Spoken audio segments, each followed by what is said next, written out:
Okay. Everything should be working. Everything seems to be working. So everything is probably working.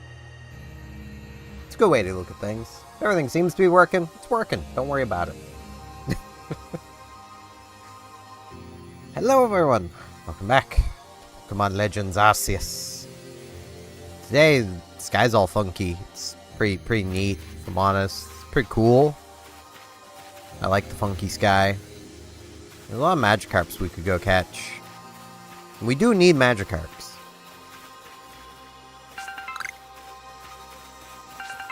So, you know, it probably wouldn't be a bad idea. There's an Alpha Gyarados. Got a little Alpha Dose over there. But, we got this area. It's pretty neat. There's a rock. They say this lake is actually used to be of... I can read. Hold on. Give me a moment. I am still waking up. They say this lake actually used to be a volcano. Then it erupted, leaving a huge crater that filled with water, and so Lake Variety was born. It is protected by a Pokemon called Mesprit. It was when Mesprit took flight that people first learned the joys and sorrows of living. Or that's how the old tales go, anyway. So, Mesprit caused depression. Got it.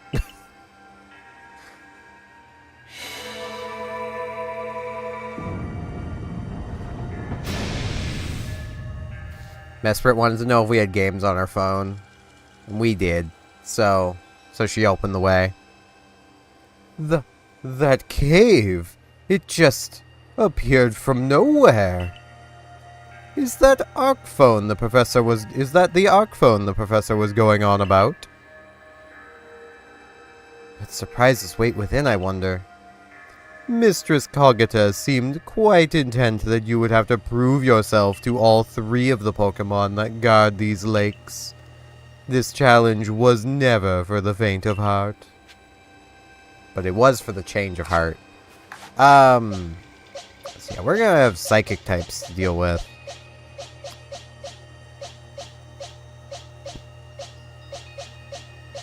I don't remember what level they even are, but you know what?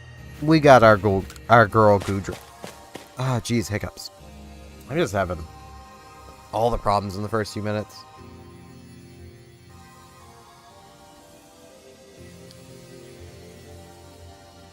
There we go. The air feels somehow tense in here. Alright, yeah, the trial is fighting various alphas, right. We got Goodra. Menacing Pokemon stands before me. You and your Pokemon quelled Hisui's nobles. You can handle any battle, Dawn. And yeah, I can probably handle this. I mean, it is a Goodra. But... let's see. Avalugg is like quad weak to ice. Not ice, steel, isn't it? So yeah, that wouldn't be a good idea.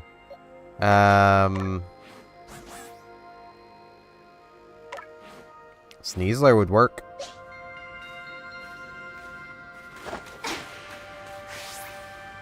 Bring it on. Goo. Goo indeed.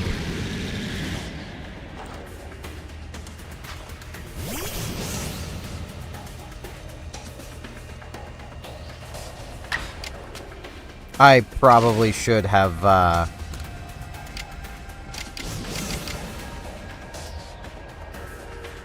probably should change close combat out, but I'm gonna bulk up. First turn, bulk up. I'm mildly impressed it managed to hit. Okay, it's done for.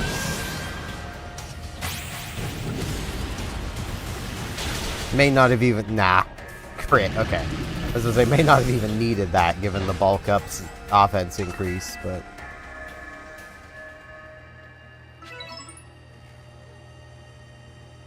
bam. It's curious. When I watch you in your Pokemon battle, I feel as if there's no obstacle that can't be overcome if people and Pokemon work together. Now let's see about the Pokemon of the lake. I feel a mysterious presence. Is it maybe a mischievous presence? Nah, it's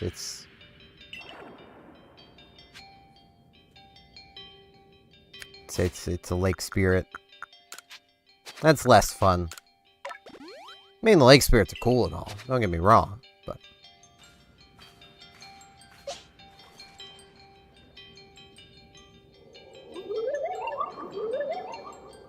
Your emotions. Share them with me. They're yours. I can only imagine how it must feel to speak directly with a Pokemon like that. When you fell into this land, what stirred in your heart? Say surprise. Was probably pretty surprising. How did it feel to bond with Pokemon and work together?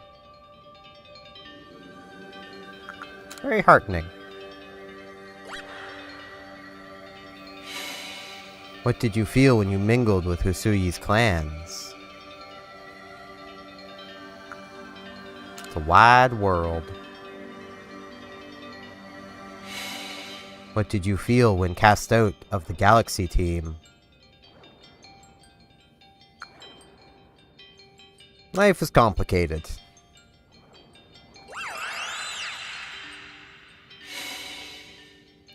Take this piece of the spirit to bind the world once more.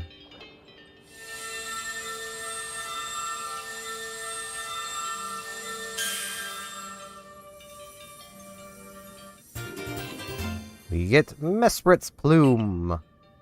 Proof that we have completed the trial set by Mesprit, the being of emotion that lives in Lake Variety. Time is needed to forge the red chain.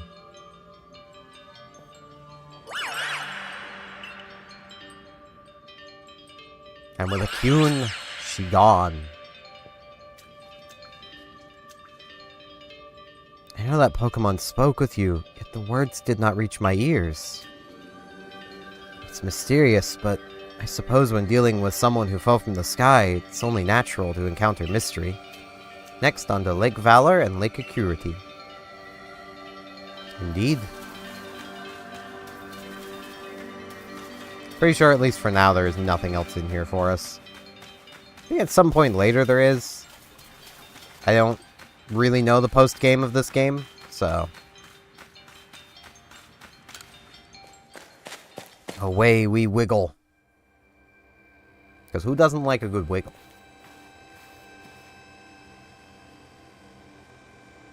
Looks like that worked out well, Dawn. I must say, you know an awful lot about Hisui, Volo. Suppose a merchant like you sees all sorts of things in their travels. That's right. You could say it's because I'm a merchant, but mostly I'm just naturally filled with curiosity. I want to know exactly what happened in the past that led us to this particular present. Or more accurately, I suppose, I want to know where I came from and where I'm headed. I want to know my path, so to speak. Same goes for me. Our clan settled the very spot where our forebears once beheld Almighty Sinnoh. But I still have never seen Almighty Sinnoh for myself. Weighty matters to ponder for sure. We have an important task before us. Do you want to return to Mistress Kaguta's home? Yeah, let's head back. Perfect. I'd like to see what she thinks of our progress.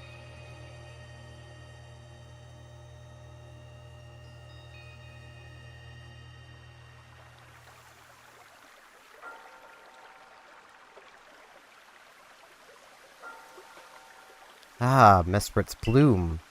So the legends told it true. Then the red chain must be real as well. I beg your pardon, Kaguta ma'am. But what do these Pokemon that represent the mind have to do with this red chain?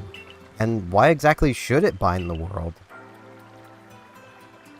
Your doubt suggests a keen intellect. I see you're not your clan's leader for nothing. Without the mind, were the rift to widen, the very world... were the rift to widen and the very world to end, would we even know it? One might even say the world, time, space, all creation exists only because our minds are there to perceive it. Perhaps the red chain's purpose is to let one see creation as it truly is.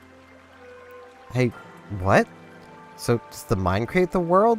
But isn't it the other way around? Or is it? Such are myths, my child, teaching us about the world in their own incomprehensible ways. They urge us to think more for ourselves on the nature of Almighty Sinnoh, and on the nature of the world in which we dwell. You're absolutely right. Myths and legends are such fascinating things to study. In any case, all we have to do is complete 2 more trials and we'll get the red chain. How nonchalant you sound. How confident of success to which you contribute nothing. You tag along only for the chance to gawk at more ancient ruins. I mean, yeah, that's basically all he's doing.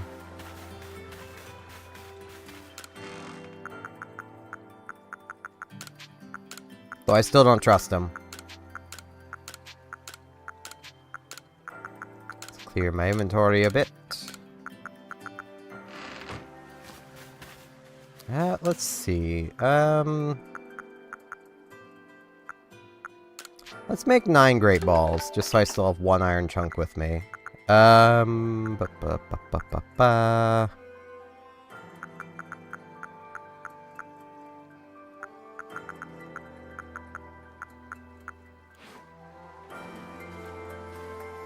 could probably use more potions, but I also don't have a huge amount of money.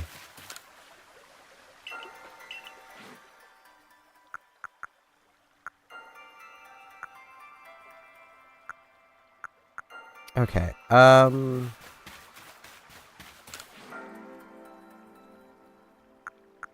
let's buy 20 super potions and turn them into 20 hyper potions.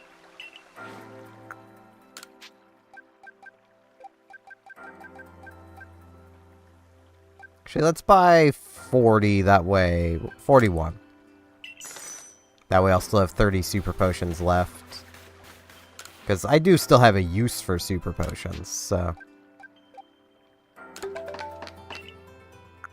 There we go. Still good on revives.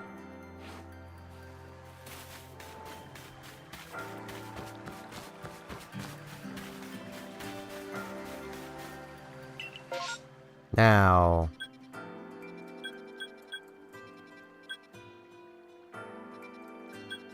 we could do Lake of Purity. Or Lake of Valor. I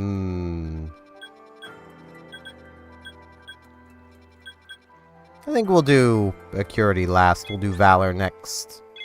I mean, I'm definitely going to be messing around as well. Like, this is me. I'm going to be doing other stuff. It's just what I do. If I just rush through the quests, then what fun would that be? Okay. Let's see. We do have quite a few lost satchels here, so we got Pikachu's satchel. We gotta get that Pikachu its satchel back. Like, it's just it would be rude if we didn't.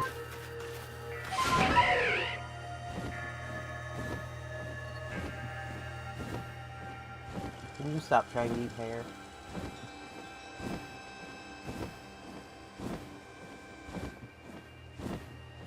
You're a rat.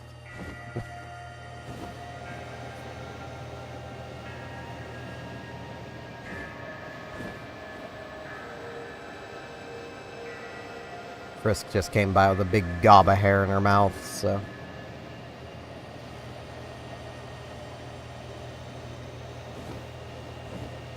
had to deal with that.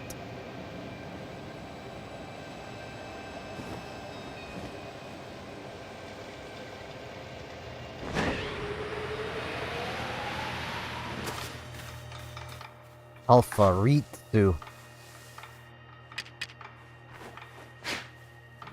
There's a berry over there.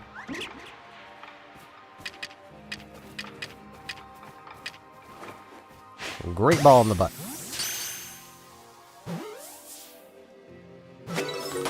Alpharitsu. Well, that explains what happened to Pikachu over here. They got Pachirisu'd. But these Bidoofs were taking care of it, so I hope they appreciate Bidoof. Because Bidoof was minding their thing and making sure the Pachirisu didn't steal it. Because Bidoof is just a good doof that way. It's just how the Bidoof is. Everyone should show their appreciation for Bidoof. At all times. Every time.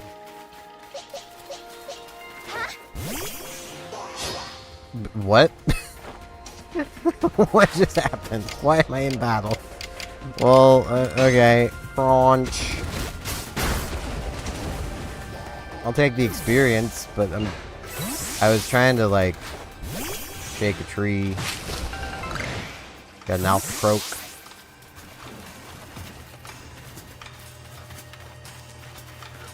We're also, like, quad weak to fighting, so I really don't want to take on a fighting type if I can help it. I honestly might take Avalugg out of the group. Like, there's... I like Avalugg.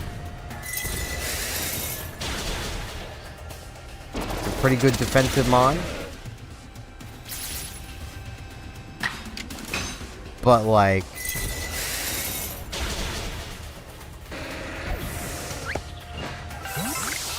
I do try to avoid quad weaknesses where I can.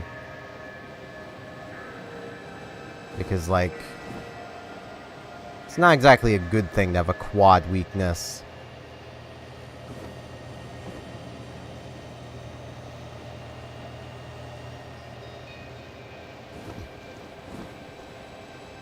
Or at least if I go with something with a quad weakness, it's a quad weakness to something that's not very common.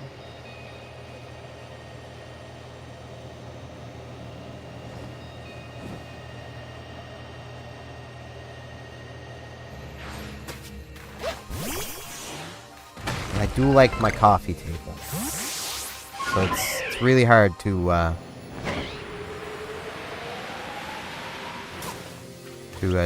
choose there.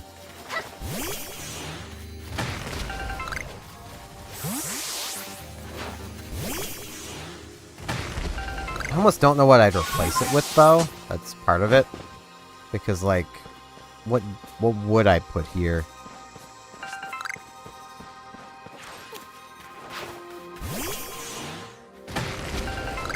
I suppose if I wanted to keep the ice types, especially ice types I really like, I could just swap out for Swinub. I get an Alpha Nub.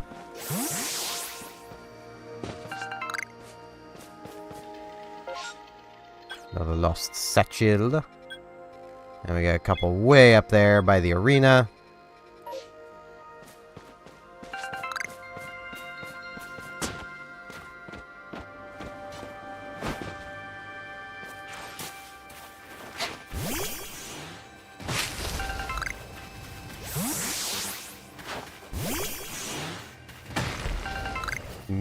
Resources.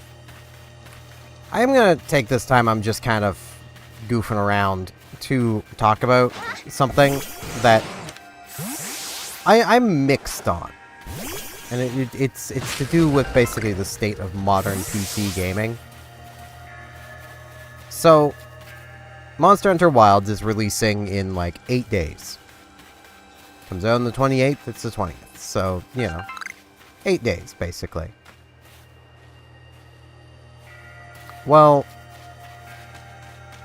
there's a lot of people who basically are going on and on and on and on and on and on and on and on about how bad the performance is in, like, the benchmark and all that. And it's like, okay. One, some people I've seen claiming they're running top-end computer hardware aren't. Their computers are, you know, 5-6 years out of date. might have been mid-range when they bought it. It was never top-end. Like, I'd actually saw someone trying to claim that their system running a i5 10400 and a GTX 1050 Ti was a top-end computer. No. No, that was like budget range when it was new. That's never been top-end. But like, the thing I will agree with on people is that the minimum spec listed for Monster Hunter Wilds is not the actual minimum spec. The actual minimum spec is higher than what is listed, if you're not following the minimum spec exactly. Like, if you're, say, you know, following it exactly, you're using frame generation, you're using upscaling, yeah, it'll probably work just fine with the minimum spec. It may not look the best, but that's kind of what minimum spec is for. It's not supposed to look amazing at the minimum spec.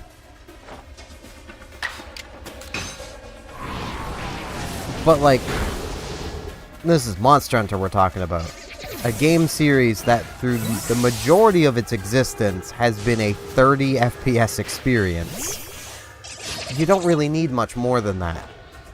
It's nice when you can get it, and I do wish they would have stuck with the Monster Hunter Rise art style and, you know, levels of performance, and that would have been great. That, you know, I'm not saying what they're doing with Wilds is ideal or what they should be doing, or, you know, that I'm even happy with it. I mean, obviously, I wish the game ran better and ran on more machines. I want more people to be able to experience Monster Hunter, a game series I adore. The beautiful thing is, though, Rise still exists. When Wilds comes out, you can still play Rise, and Rise is a good game. Like, you don't have to only play the most modern game in a series. But,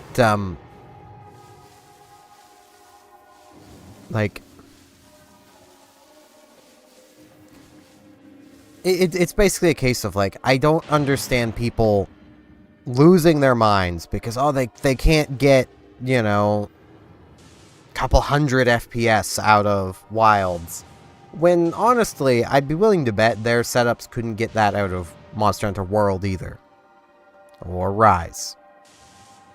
Or many games released in the past 10 years.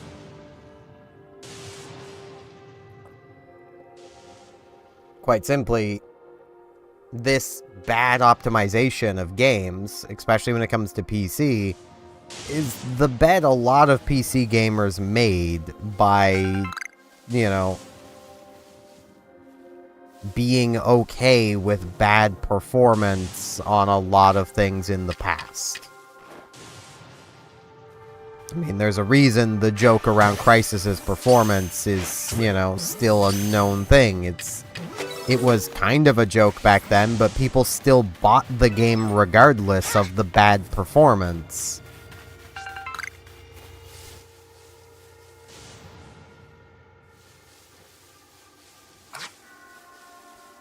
People also seem to forget that a PC game having good performance, yeah, that's almost never been a constant. Like, I remember back when Fallout 3 came out, and we had gotten a new home computer to play Fallout 3 on. And it performed worse on that home computer than it did on the PS3. And this wasn't exactly a cheap new home computer either. Like, It wasn't tippy top end, but it wasn't cheap. It was a decent mid-range. I don't remember the specs of it at all. I don't think I ever even looked at the specs.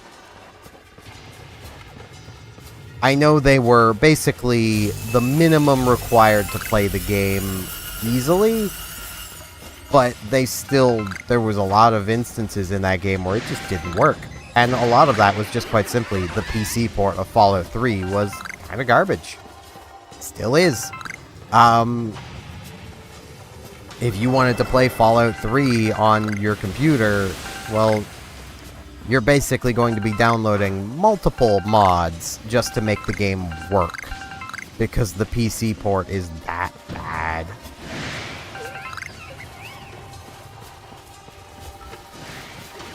But people go on as if computer hardware struggling to play modern games is new. It's always been like this. Ow. I've been paralyzed.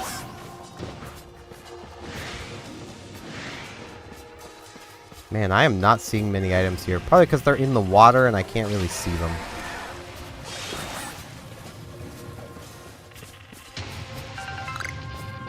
Hey, Porygon.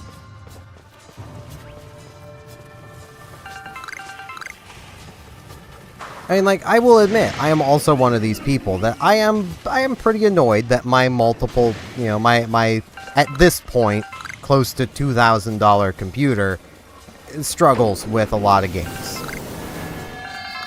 Like, I'm right there with a lot of people on complaining about that, but complaining about it doesn't make it work. It just makes you feel temporarily better because you're complaining about it. Like, what makes it work is sitting down and going, right, what is the performance I want? In my case, I wanted basically about roughly 60 FPS at the most demanding spot of the benchmark. So I sat and fiddled with settings until I got high 50s at the most demanding part of the benchmark. That's how you do PC performance. You set what performance target you want to hit, and then you do what you need to do to hit it. It's how it's always been. It's how it always will be. There's, you know, there's no getting around that. It's annoying, yeah. We can all wish it was better. But, like, we're probably never going to see that meaningfully change. And a lot of it just simply comes down to where game developers put their effort. Like, as much as I'm sure there's a lot of people who would, you know, disagree on this, a lot of game developers put most of their effort into the console version of a game. And why would they do that? Because more people own game consoles than own PCs that are capable of playing games. That's why. Game consoles are cheaper, and they also know for complete certainty what hardware that game console is running. Like, they can optimize their game for that game console. And in doing so, will probably lead to performance on PC suffering because they've optimized it for a specific game console. Like, I can almost guarantee you, especially from seeing footage from it, Monster Hunter Wilds was optimized for the current PlayStation generation of console. That's what it was optimized for. That was their main goal, was to make it work on the PlayStation 5, PlayStation 5 Pro. They don't really care that much if it works well on PC. Mostly because, well, I can pretty much guarantee you, as much as Capcom does not support mods, and I do not encourage modding, because it is against the terms of service of playing Monster Hunter, I can almost guarantee you there will be mods within the first week that will double or triple the performance. By just simply adjusting the things that we know would need adjusted to make it run better on PC. It would also make it run better on console, but console gamers are less likely to fiddle with options. Mostly because if you've been playing console games your whole life, well... Let me, your options look like this. Like, there's nothing in here to, like, improve performance.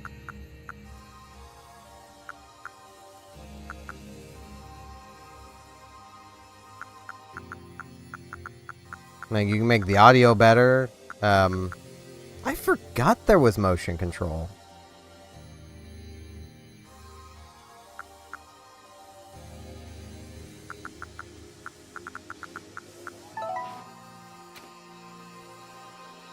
That's for, like, when throwing stuff, is it? Oh, yeah, it is. I forgot about that.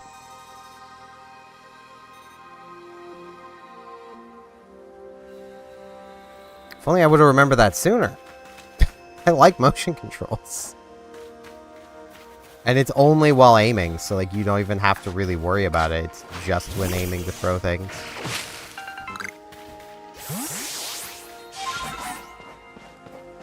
Man, I'd forgotten about that. Case in point, when even playing a console game, me as a PC gamer, I don't tend to poke settings, because there's usually never any settings that are worth changing for the most part. In the case of this, it was worth it to turn on motion controls. But, you know, that's mostly just because I'm used to motion controls.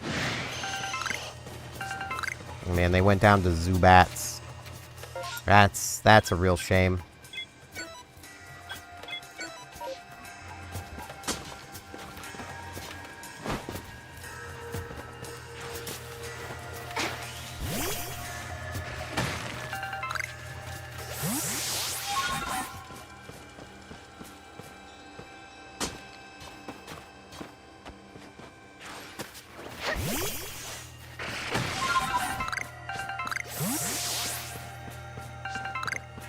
They also went down back by this person? Who is this person? You're here gathering materials too? Guess the Survey Corps must do an awful lot of crafting, just like we Supply Corps members. Gosh, when I think of it like that, I feel a new sort of kinship towards you and your Survey Corps people. Found feeling of camaraderie makes me want to share something with you, like this. Here's a recipe for a delicious sweet treat. Okay, I'm not even part of that anymore, but... Oh, okay. We can now make some old gâteau from scratch. Pokemon love old gâteau too. If you make enough to share, you should try giving some to a Pokemon as a treat. Neat. How do you KO over here though? They drown. They might have drowned.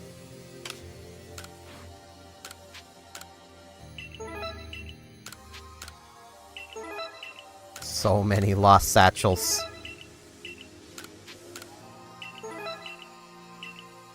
This is what I was expecting to see more of.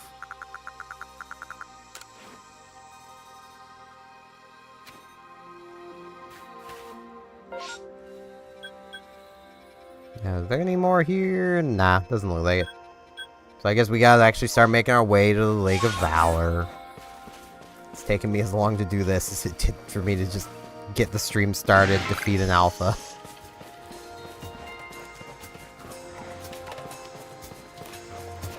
Could work on other things, though. I want to make my way to a camp, which is kind of this direction anyway. Because I do think I want to replace Avalugg. Like, I like Avalugg and all, but... the more I have Avalugg around, the less I'm thinking of things Avalugg can even do. So...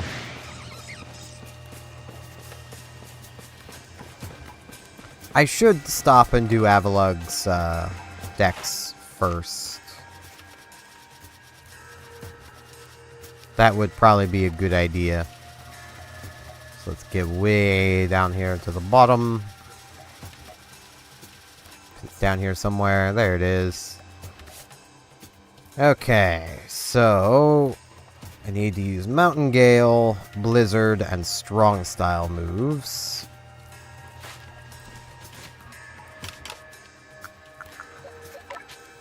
At least Mountain Gale makes sense. It's its signature move. I don't really like it, but makes sense. Blizzard, on the other hand, doesn't really make sense. And I can't strong style either of them. Good. So this is gonna take a while.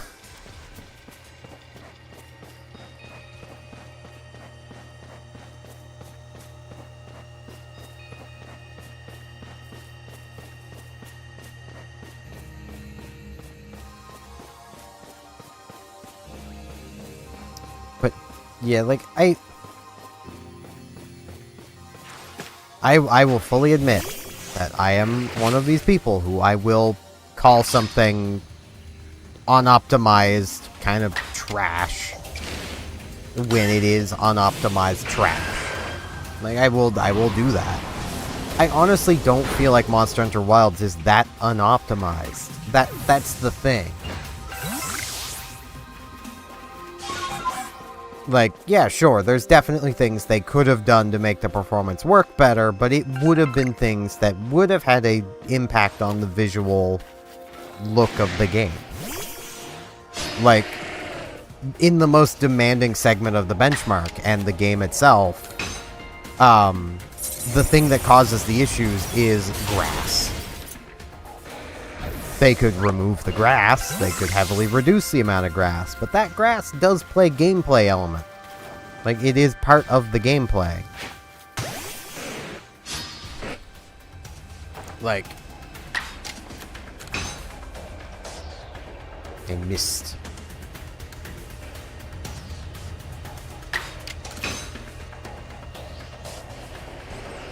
And missed again. Ow. I'm gonna hit this time? Thank you. So, like, you can't just outright remove it because it serves a mechanical purpose. You can crouch down and hide in grass, much like you can in Pokemon here. So, like, it wouldn't work to just remove it because you need it for the game to function properly, or at least make sense, you know.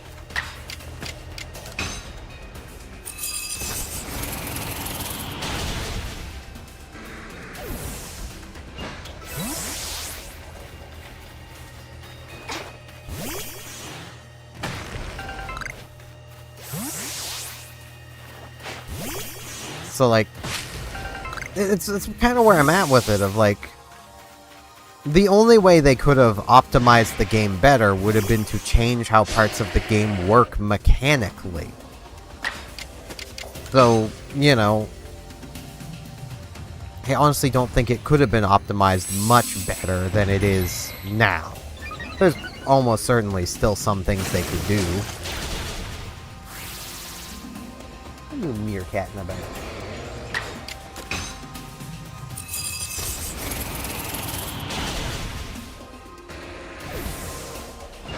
I don't know why Frisk is being so spicy lately, but she's been being pretty spicy lately.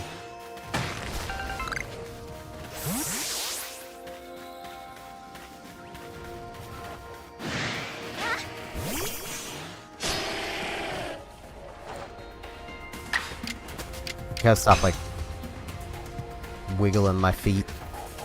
It's really throwing off the gyro. Not really being a great indicator of how gyro is good. Okay, Avalug, you either hit this or you faint. You missed. You're gonna faint. Because it's probably gonna get to move twice. Or not. I mean, you still don't have really a way of doing much, so if this doesn't KO it, you faint. So, you know. Need the strong style moves anyway, so there we go. It didn't faint. Avalug, you just went down to a level 28.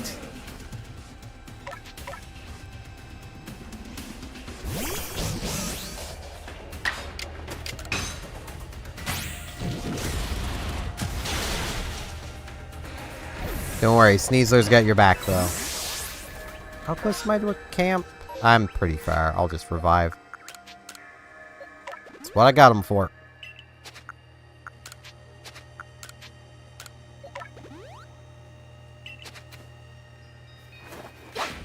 Right, I need PP too.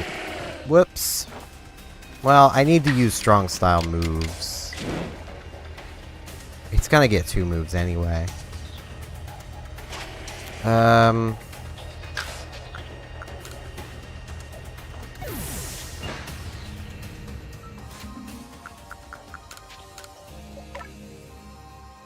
Let's run so I can restore my PP. Now we'll fight.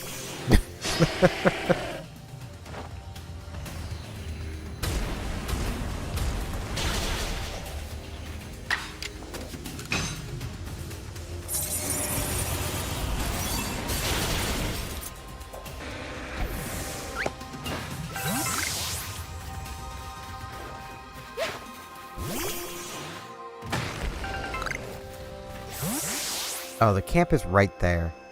That's actually not very far. Well, it's fine.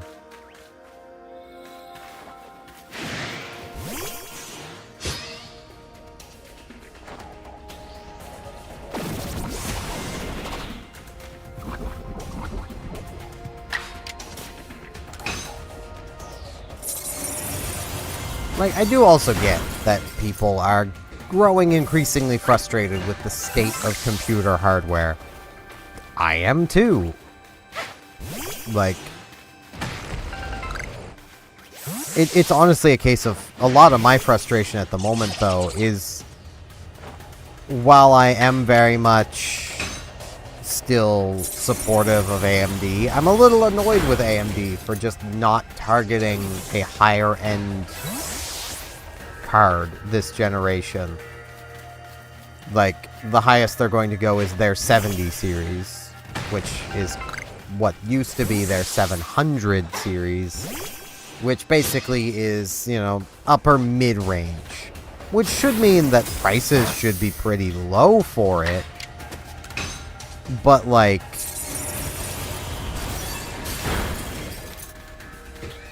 when you stop and consider that basically the only thing Nvidia has released this generation that, you know, with the 50 series cards so far, that beats the 7900 XTX is the 5090,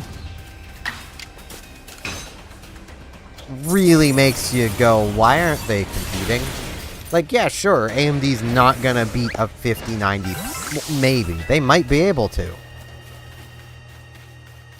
But, like, they could sure beat everything else. Like,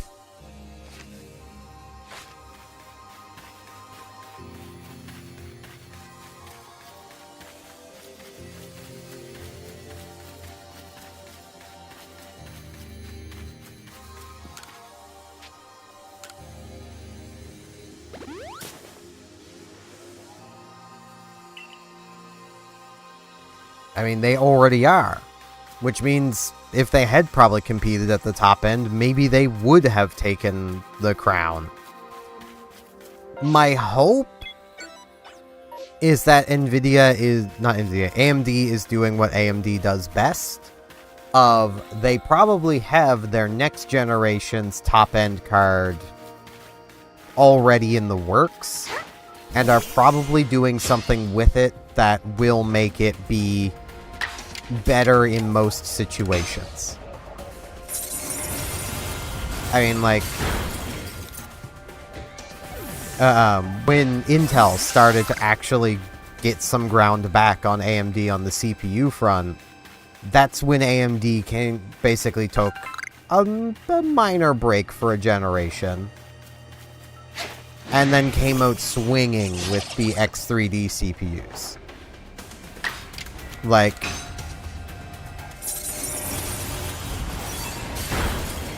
if they can do something similar on the GPU front, I mean, cash matters to both. So, you know,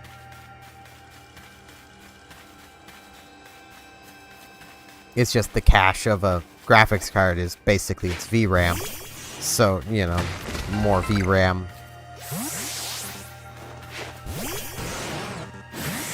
But like,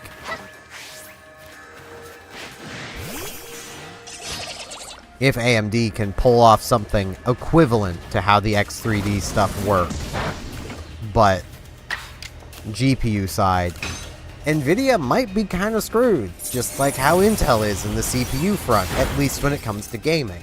I mean, AMD already held the crown for, like, data center work and stuff, so, you know.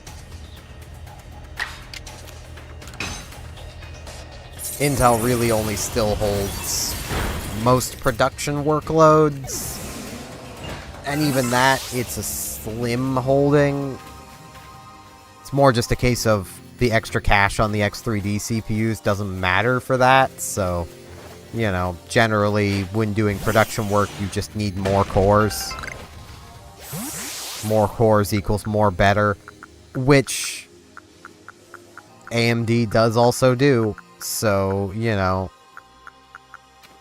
I can just head back and deal with the camp. I also need to put things away, so it's very much a case of, like, even, like, on the CPU side, like, Intel wins in some categories, but not by enough to really say Intel wins. Which is where if AMD can pull that off on the GPU front, in a generation or two, that could be really good for everybody. Mostly because we would, you know, maybe actually see a bit of an exodus from NVIDIA users, like we're kind of seeing from Intel CPU users.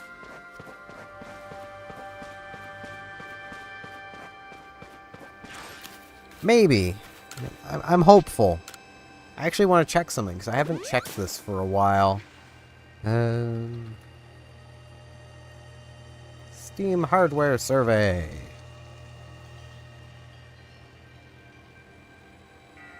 Yeah, AMD processors have been on a steady rise for a while now.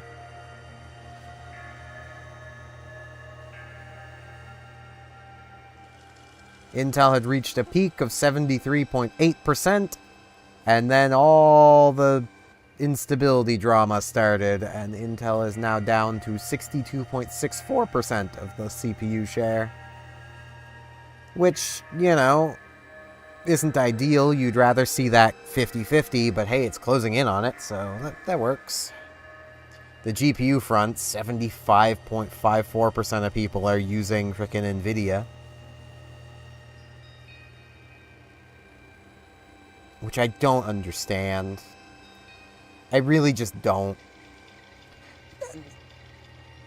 Okay, I say that I don't understand it. It all comes from, like, I understand it's an availability thing. In some places, AMD cards are just not around and thus are a lot more expensive. But, like,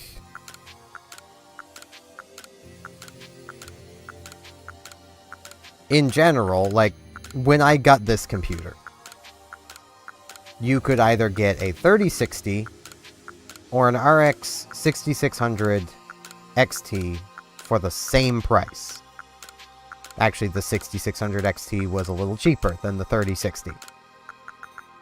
You could get a 6650 XT for the exact same price as a 3060. Both of these graphics cards in most situations are better than a 3060. What's the most common graphics card right now, according to the Steam hardware survey? The GeForce RTX 3060. Because it seems like people don't even bother looking around. They're just like, it's a NVIDIA, it's cheapest and I'm gonna buy this one. Like, guys, if you're buying something like a 3060, you're probably on a budget. I mean, I will give, if you're going to buy an NVIDIA GPU, the 3060 is probably about the best value you're going to get. Mostly just down to there is a 12 gigabyte variation of the 3060, which means that you have VRAM to last you for a while, even if the card itself can't keep up.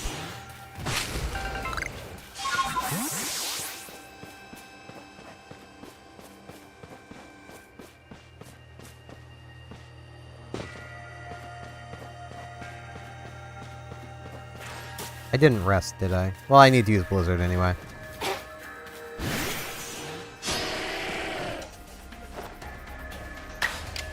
Oh, no, I did rest. Okay. Still need to use Blizzard.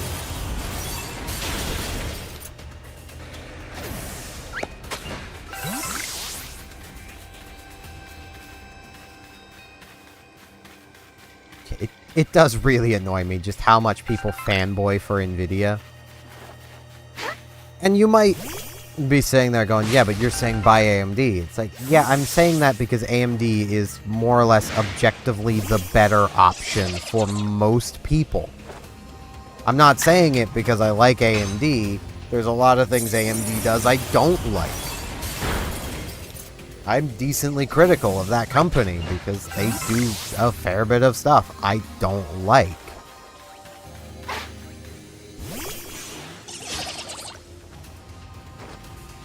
Like, AMD has joined Nvidia in pushing for freaking upscaling. I wish they wouldn't have. I get they did that because that seems to be what people want, but people only seem to want that because Nvidia keeps saying, hey, you want this. Like, what people needed was a strong competitor to say, no, you don't want that. Oh no, this Avalog's gonna die, isn't it? Oh no, okay.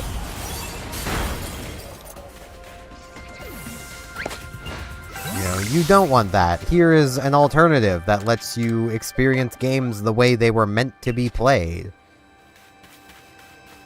Which is really funny, given that was basically Nvidia's tagline for the longest time of how it's meant to be played or whatever. It's like, okay guys. You're now faking everything. You are not how it's meant to be played anymore.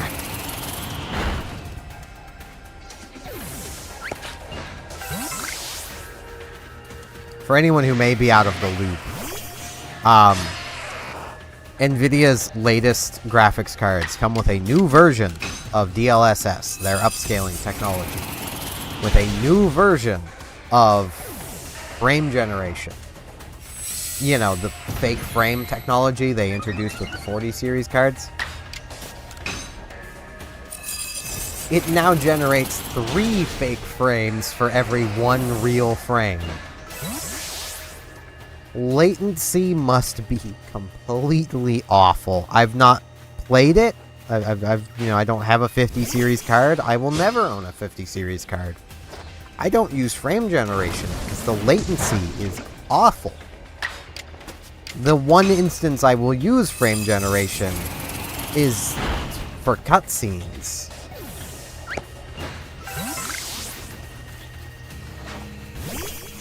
Like, and even then, I'd still rather not use it.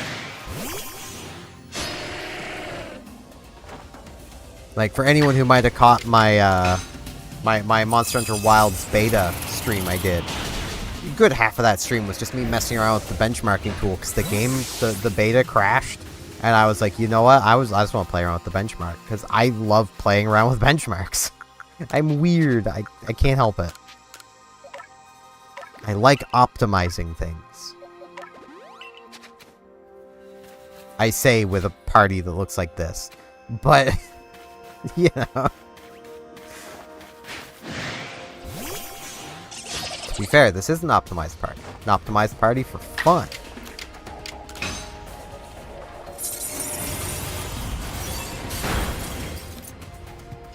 But, like, the frame generation of me just stopping and going, how high of a frame rate can I pull out of my system? You know, running absolute full upscaling, you know, everything. Hello, Oakley. Just rambling. What I do. How are you doing?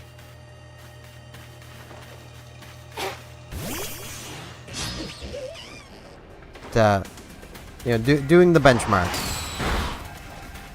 Running complete full upscaling, full frame generation, like, lowest possible settings. I got Wilds running at, like, what was it, like, almost 200 FPS? But, like, it looked awful. And I can only imagine how bad playing that would have felt, just because of all of the freaking upscaling. That's fair. I still kind of want to get Brilliant Diamond, Shining Pearl. I was one of those people that, like, initially was like, yeah, this looks bad. And now I'm just like, you know, it actually doesn't. It looks like what it's supposed to.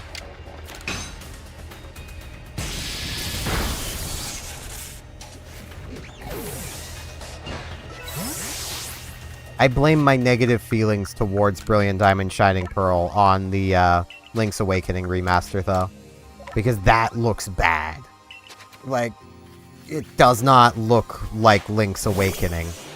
I don't like that new Zelda art style. I just don't like it.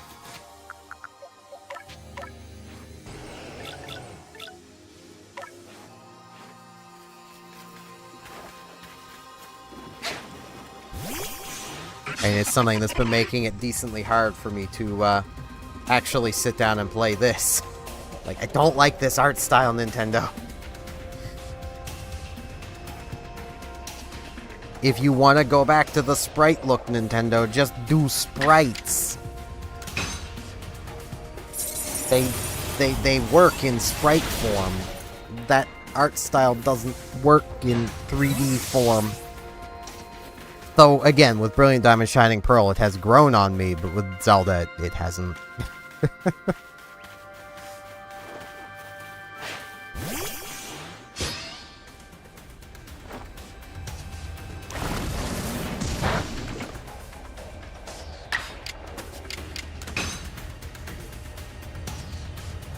But, Octopath Traveler? I would lean more towards going with how the Star Ocean Second Story are, how that remaster looks, where it's a full 3D world that looks like it could be from... There's an unknown. That, like, looks like it could be in any other game.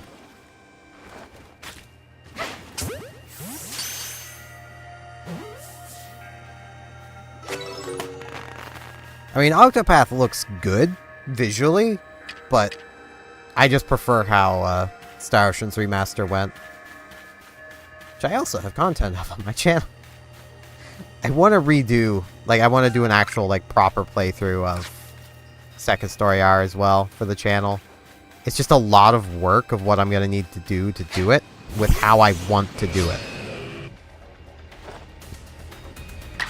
Because I basically want to do a playthrough of the game, like a series, where I'm basically showing both sides of the story at the same time, which would mean I'm gonna have to record the game, like I'm gonna have to be doing 2 concurrent playthroughs to get all of the footage I need to do that playthrough.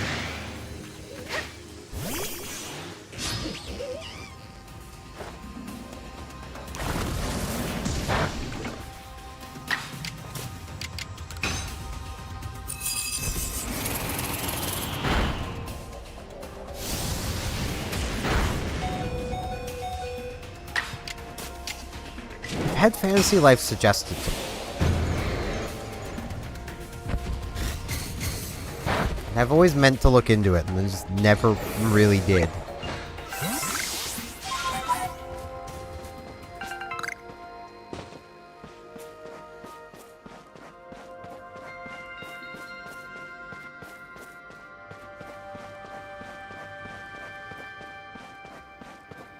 To the camp.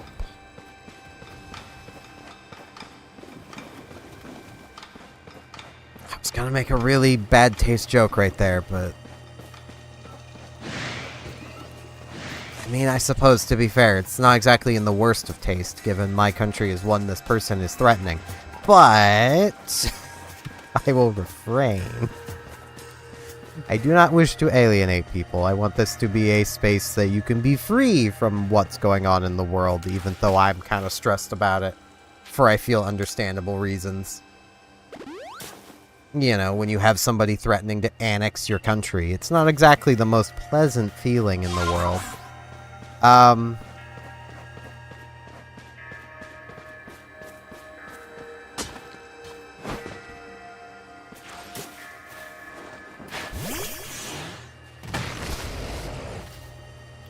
Dude.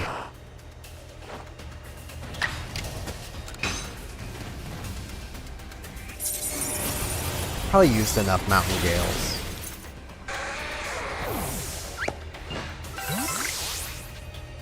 You know, there's one game I've been tempted to do for like a year series, but I don't know if it would properly work as one. Hold on, I need to find the name of it. I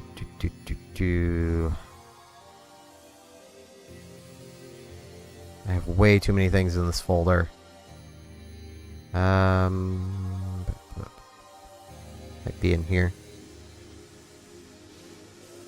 Magician's Quest, Mysterious Times. It feels very Animal Crossing. Like, to the point where it may as well be Animal Crossing, and I've seen it described as basically Animal Crossing, but made by another company. So I'm like, I could probably do that for a year series at some point, or possibly just like a side series or something. I don't know yet.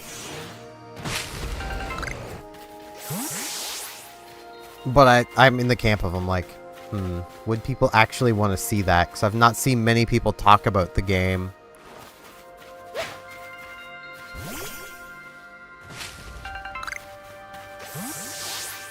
It very much plays and feels like Animal Crossing Wild World.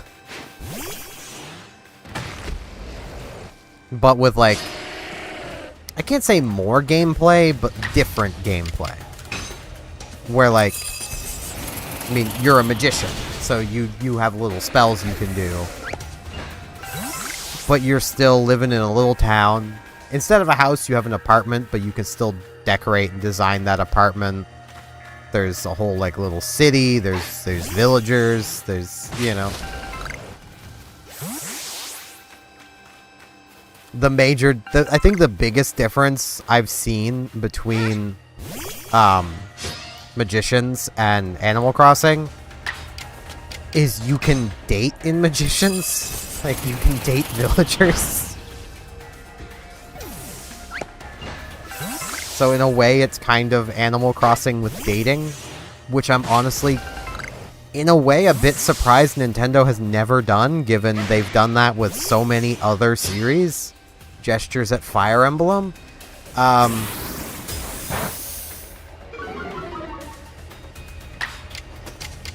I remember back in my day in Fire Emblem, an S-rank relationship would only impact the end of the game. It wouldn't make a child magically come from the future to join your team, and, you know, not every S-rank relationship led to marriage. You know, some of them, they were just good friends.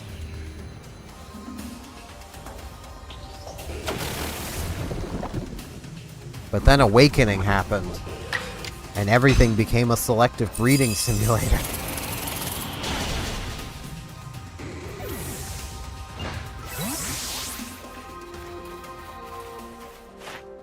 I do give Awakening crap, but I also...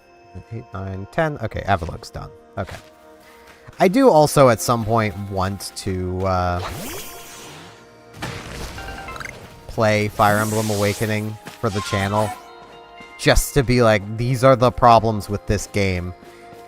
But like, I want to at least do it in a way that I'm not hopefully not making people feel bad for liking it. Because I know I can get very passionate and, you know, about things. Just, you know. I get people liked Awakening. I didn't.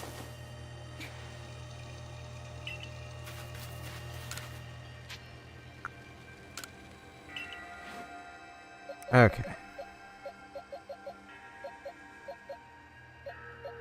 Let's see. I could bring Lopunny back into the party. Or I could use Basque Legion. This thing's apparently doing stuff competitively. Could also use Cleavor. I mean, I did go through all the effort of getting this Cleavor, so I could use it.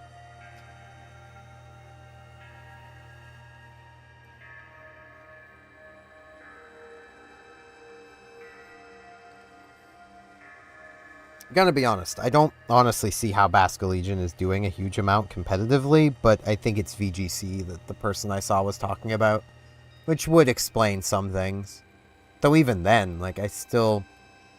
Nothing against Basculegion, it seems like a pretty neat Pokemon, but... Like... 112 attack, 78 speed, 120 HP. Mediocre defenses. That's... not great. I mean, adaptability's something, but you'd basically have to run the thing Choice Scarf for it to do much of anything. Like...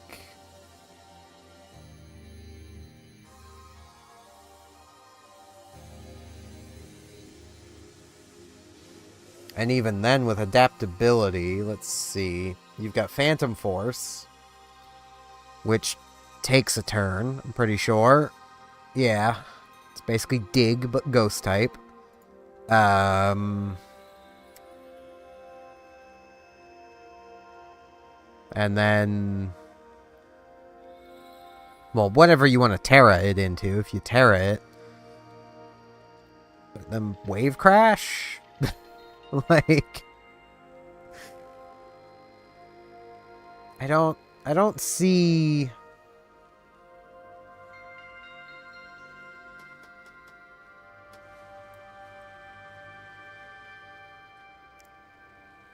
I don't see how Basculegion's doing anything. Especially given, like, you know, you've got Basculegion there. But also, from the same generation, we got Regieleki, which would be an easy, hard counter to Basculegion, because you're not outspeeding it. Like, Regieleki is going to go first.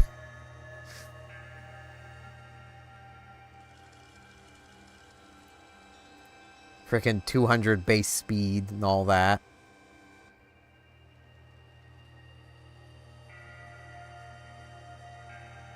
From even Scarlet and Violet, like Iron Hands, slower, but you're not you're not one-hit KOing in Iron Hands.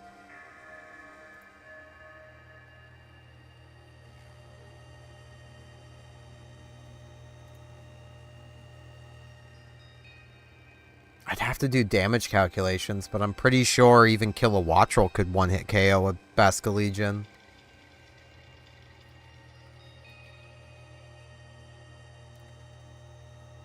Yep, got a bot. Gotta deal with the bot. I don't want your cheap viewers. Be gone. Be gone, bot. And that's the bonus of not having the chat on the screen.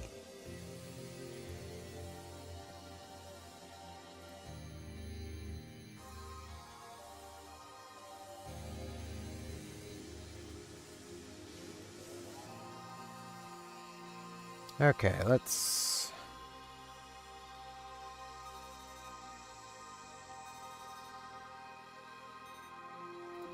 Okay, there's exactly the VGC. Right, Last Respects is a thing. Wait, isn't that... Hold on.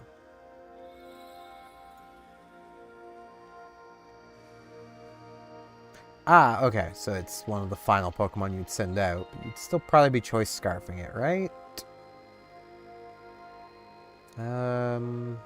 Voice Band. Has the VGC gotten that slow?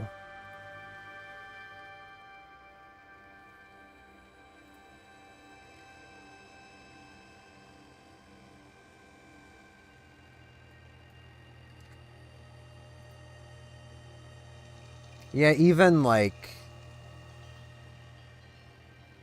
Timid Kilowattrel, the RU pivot set, has a chance to one-hit KO a Basculegion with Thunderbolt.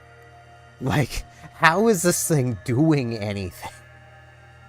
And that's like heavy duty boots, timid. It wouldn't even need to be timid. It could be modest.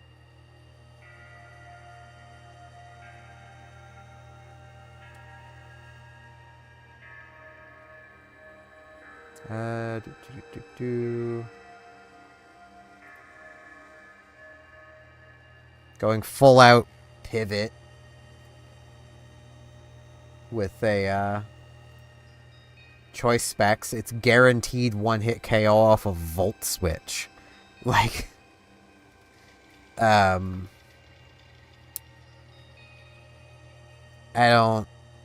don't see it.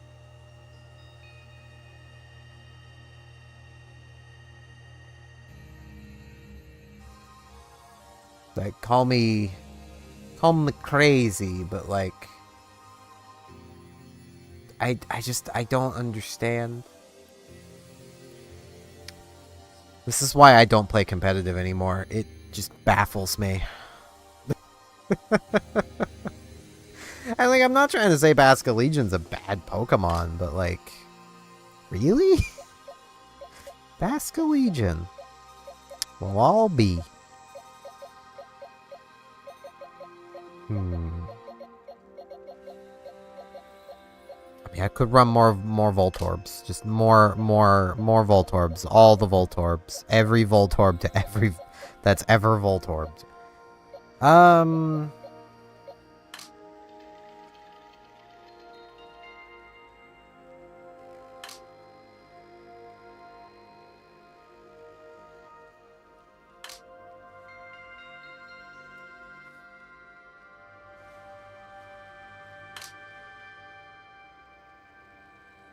You know what this team needs? A water type.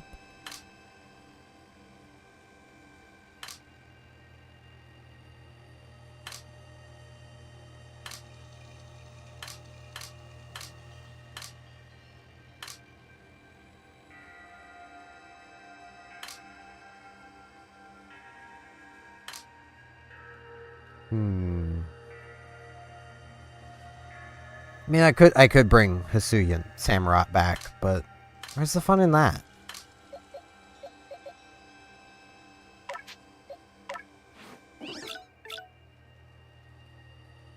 Especially when I could run a Manta.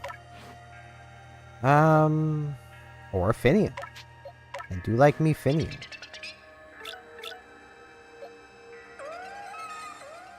That is not a good nature for...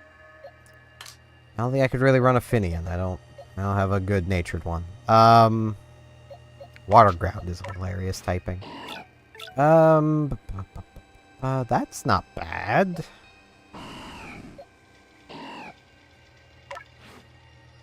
Well, maybe. Wishcash kinda wants to physical attack, doesn't it? Am I remembering wrong? Nearly positive you'd run a Wishcash on the physical side. Now to even remember what game that thing's from. Why is my brain... Gen 3, right. Water types. Yeah, it can do either, I suppose, so... How about in Legends Arceus? What does it learn on its own? More specials than physicals, but it doesn't... It learns a good ground move special, and a good physical move water. Or a good water move in its physical side. Doesn't learn a physical ground move at all on its own. Only learns Bulldoze, period. So yeah, special attacking is kind of the way to go. Alright. So I could run this Barboach.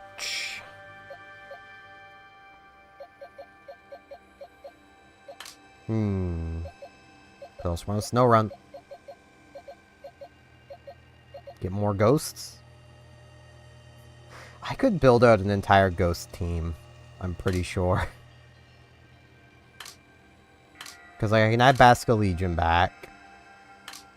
Can evolve Snow Run into Frostlass. So that's 2 ghosts. I would just need 2 more.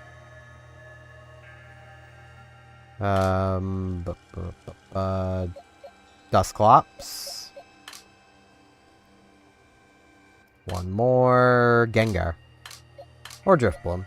Yeah, I could literally run a complete ghost team. I wouldn't want to get rid of Gudra, though. Or Sneasler. Could go back to running the absolutely broken Lilligant. This Lilligant is insane. And, like, I had the thought of, like, man, when they bring Lilligant to the main game, they're gonna have to, like, seriously nerf Victory Dance. And they did, to be fair. Victory Dance was nerfed. Let me find Lilligant here really quick.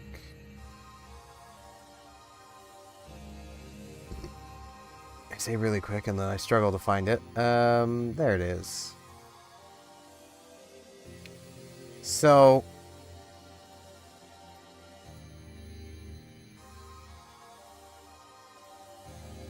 Victory Dance was changed from being, you know, just boosting all offenses, all defenses, and speed to it only boosts attack, defense, and speed. It's frickin' Quiver Dance on the physical side. Quiver Dance itself was already busted, and now we have a physical version. On a really strong sweeper.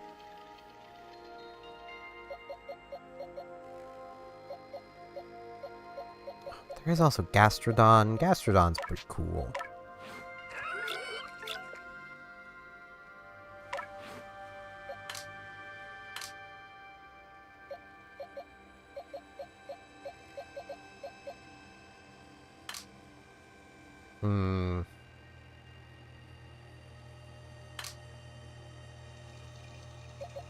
The real answer is unknown. Just use an unknown. Sir. Hello, Rand.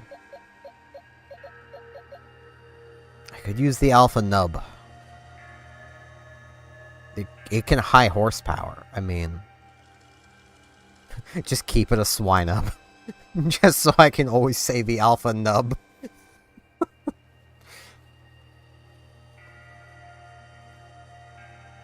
I would keep Ice-type on my team. It's going pretty well. I've more just been spending the stream rambling about PC performance, but that's really been about it. It's pretty normal for me, though. I almost never talk directly about what I'm playing, do I? I mean, I say that. I do ramble a fair bit about stuff. You know, I'll go back to Kleavor for now. That 6th slot on my team, which is technically the 2nd slot, just keeps changing, because I can never decide what I want there. But, you know. Kleavor works for now. I always imagine this thing being taller. And then you see it here, and like, it's kind of short.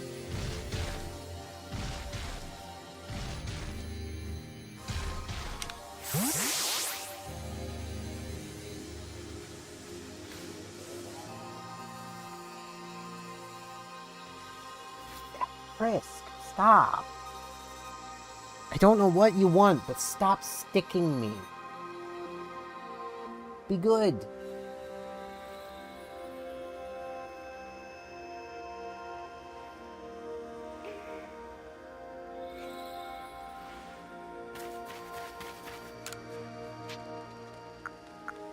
Yeah, I mean, I know Scyther is about the size of the player character.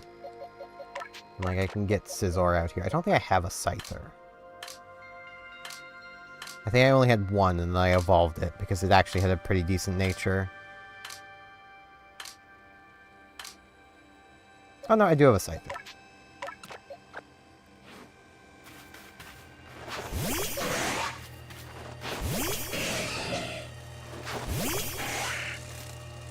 But, like, just given the beefiness that Cleavor is meant to give off. Like, it's literally made of stone. You would think it'd be a little bigger.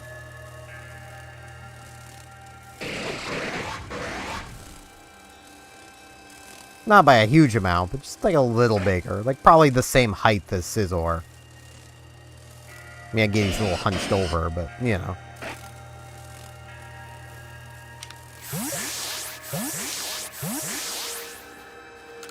Though, honestly, I think the thing that, like...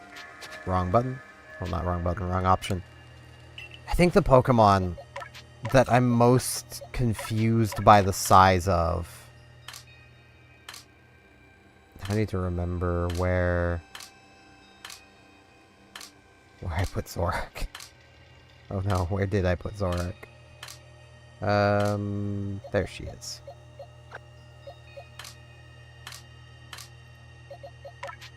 Pokemon that bamboozles me most on size is Samurott.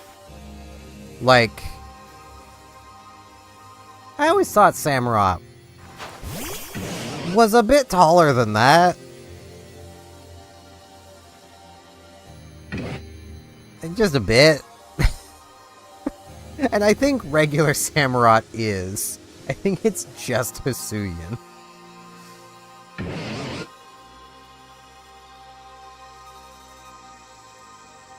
No, they are the same size. I'd never looked at their size before. They are 4'11".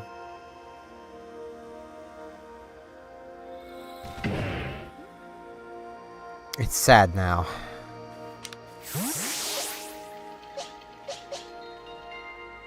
But like...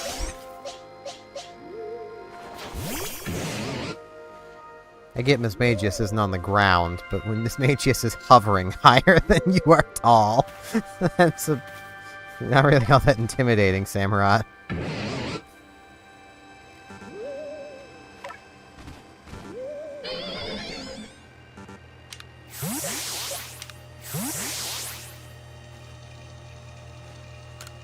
Same! I'd never bothered to look because the sprite always looked so big. Like, Samurott always looked pretty big and intimidating. But apparently Samurott is tiny. Comparatively.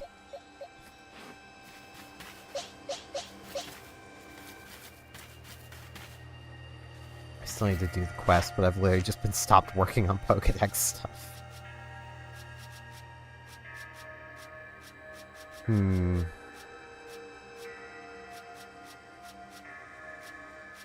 am kind of tempted to get a Frostlass into the party, just because, like, more ghosts. Why not? All the ghosts. Who needs things that aren't ghosts? I mean, come on now. There's also, like, I could run Gliscor. That would be hilarious. Honestly, this game, Gliscor is probably more balanced than it is at any other point in the games. So, you know, that's something.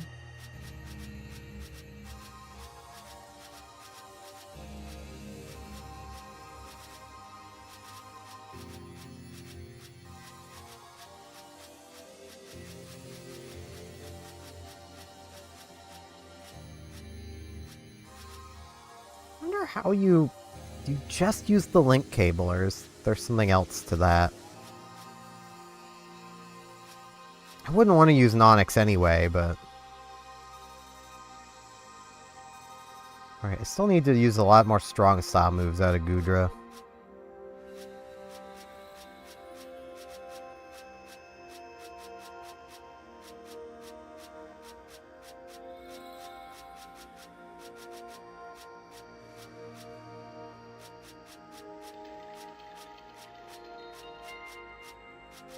This thing, I just...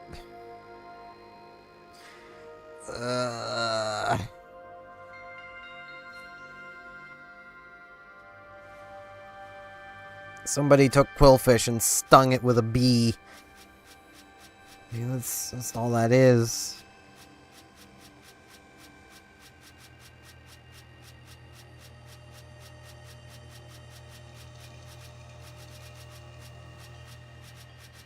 I also really need to get working on Eevee at some point. I think I have enough Eevees at this point to get one of each evolution. Right, I need to finish Staraptor. A lot of that's defeating them, so... or catching them while flying. Yeah, they'll stick with Cleavor for now, though. Right, I was also gonna... have I finished Cleavor? No, I have not. Stone Axe, X Scissor. At least this one doesn't want me to use special attacks on it. There's so many of the Dexes where it's like, how about you use a special attack? Like Avalugg. Use Blizzard. Why? It's an Avalugg. It has precisely two stats. Attack and defense. It has nothing else.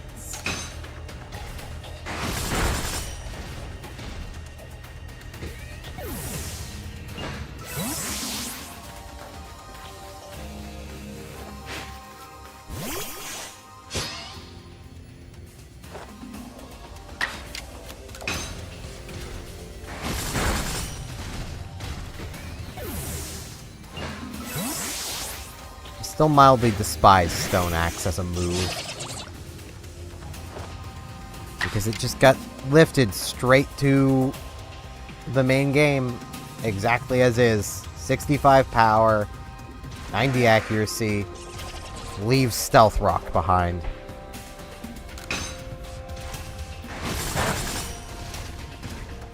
If it just, like, was a DOT move where it just dealt a bit of damage at the end of each turn, I'd be fine with that. But no, it's Stealth Rock.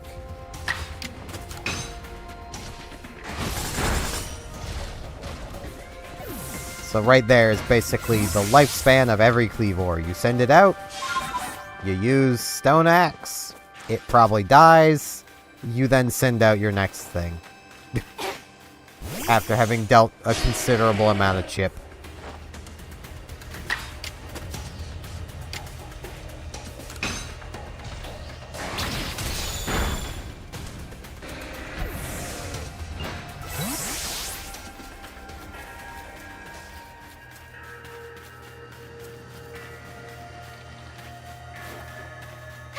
Also, I might have finally remembered that there was motion control in this, so I have the motion control on now.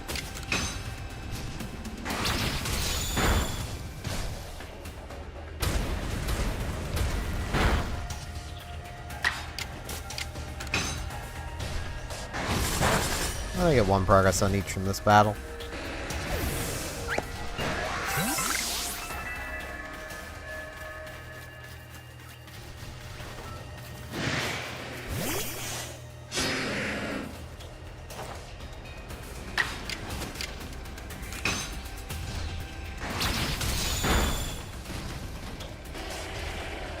Well, thanks for just looking around, Graveler.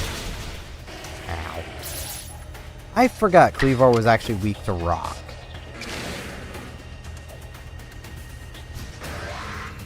I know what you're probably thinking. How could you forget that? I'm dumb. In my head, rock resists rock. This Cleavor might go down here. Or Graveler's iron defensing. Okay. Still might go down here. So I'm gonna switch. You know, come here, Electrode. You can do this. I believe in you.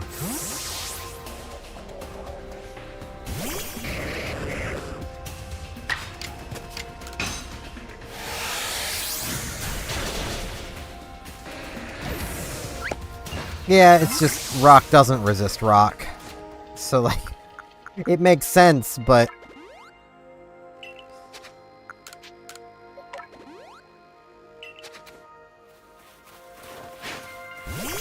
Which, I mean, there's multiple ways you can look at it that do make logical sense, because, like, you could make the argument that rock should be super effective against rock.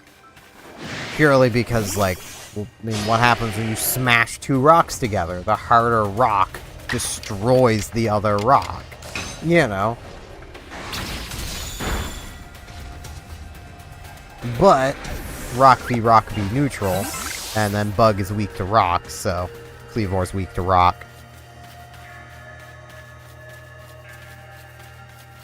Which does mean Kleavor on Kleavor violence is whoever gets to Stone Axe first and probably KOs the other. But, you know.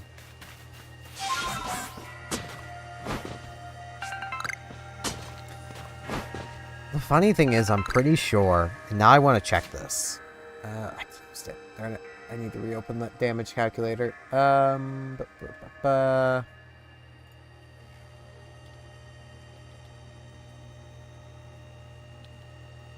Kleavor. Kleavor has no suggested use for VGC, so...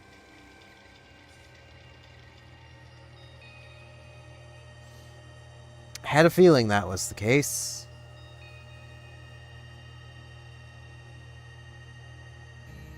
I'd had this open because of, apparently... Basque Legion is like tearing up the VGC right now, and I don't honestly get why. Just hit it with something, it dies. But okay. Fair, but if you were to throw that boulder at that rock is going to turn into literal dust. Like...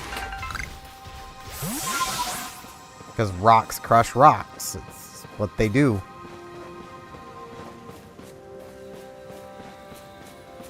This would be more of, like, for a game with more levels of complexity and interaction than Pokemon has. What I would ultimately like to see is if you use a rock move on a rock type, it increases the attack of that rock type. Because you just sharpened the rock. Because that's what you do to sharpen rocks.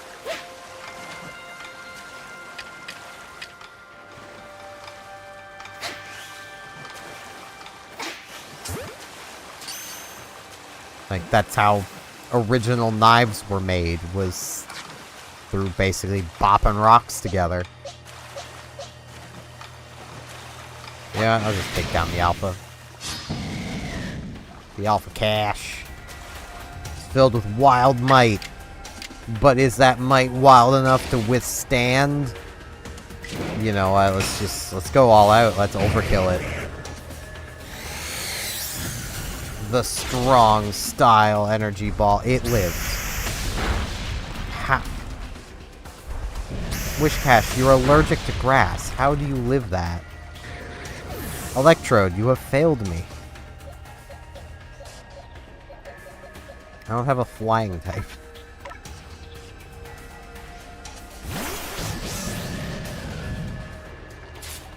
You know what? I'll catch it, I guess.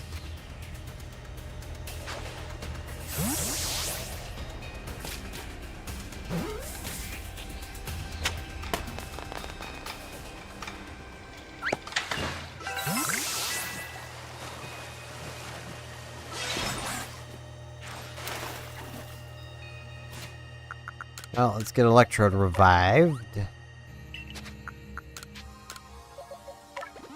Healed up. I should... Hold on. Where is Sneasler? I should probably just, like, sort these by alphabet so I can find things easier, but... That's too easy. I want to know if I have close combat on here for a reason. I really don't, do I? Does it? The reason might be it may not have another fighting move. Okay, yeah, that's the reason. Okay. I am understanding now.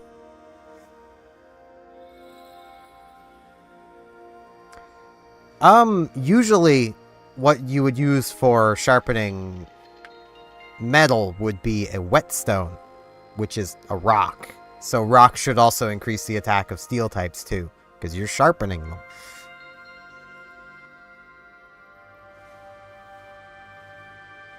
But again, that would be for like a game with more interactions than Pokemon will ever have.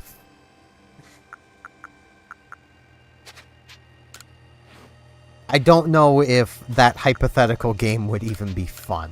Because, like, imagine that, like, you use, like, imagine, like, Pokemon mechanics. Just think of this, like, competitively. You know, you lead with your Cleavor, and then I swap into my Goodra, because I know you're about to boost my attack stat. And, like, you know...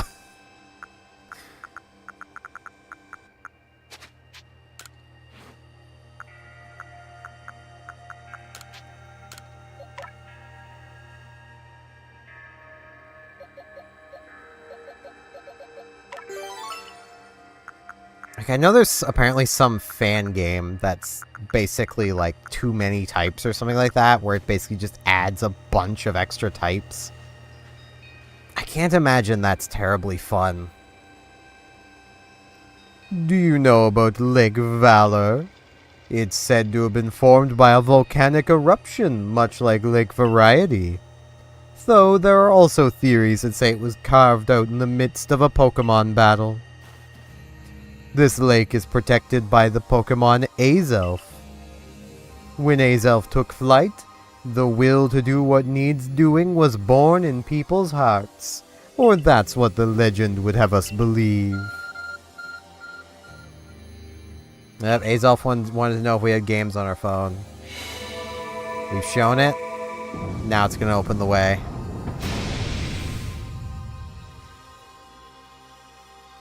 Azelf wants the games on her phone. Oh, a cave appears where there was none, as if just for Dawn. Let's head in, Dawn.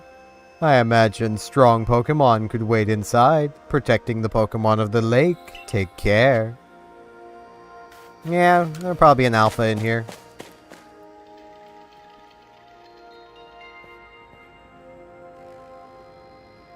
What we got this time? What an eerie space. Why would there be columns inside a cave anyway? Oh, it's an Overquill. So, dark poison. Watch yourself, Dawn. Those quills look vicious. It looks like it got stung by a bee.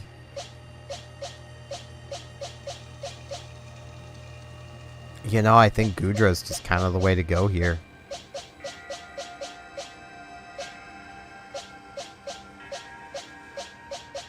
Because, like, it can't poison attack Goodra.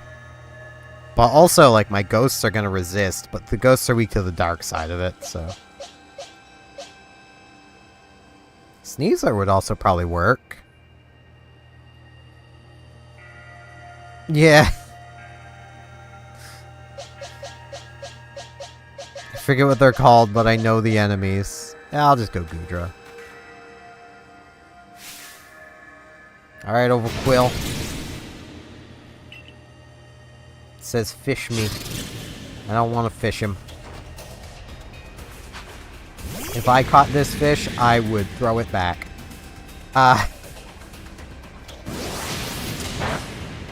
Good job. You almost dealt the same amount of damage to yourself as you dealt to me. Good job there, buddy.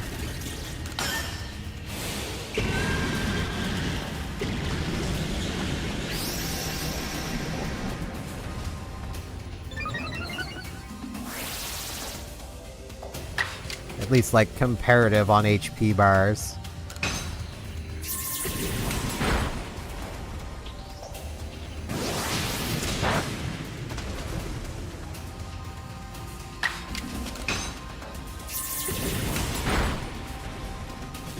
And down it goes!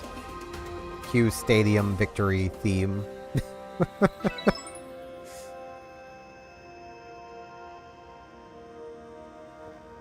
I knew you could do it, Dawn. You feel a mysterious presence.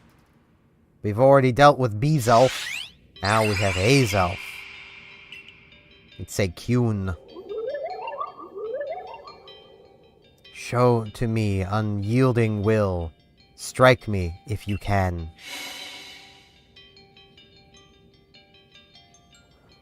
It wants cheeseburgers.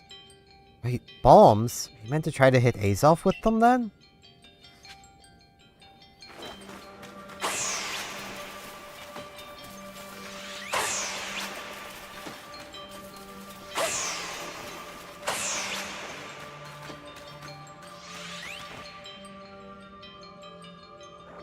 It doesn't want the cheeseburgers. We hear a voice in our head. Will you abandon this folly? I'm not giving up yet. I will feed you a cheeseburger.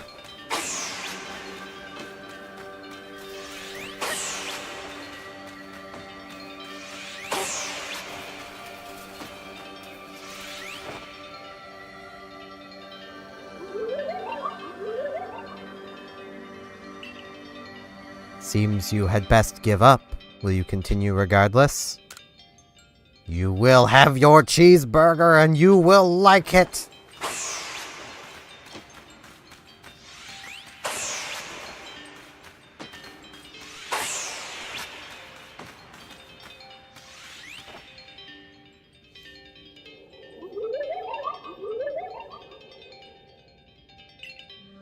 Give up your struggle in vain. Will you yet press on? You need your cheeseburger!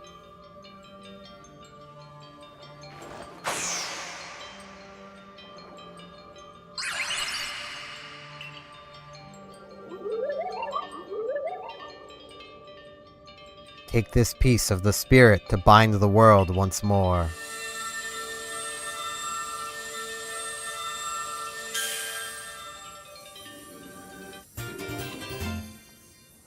We obtained Azelf's Fang.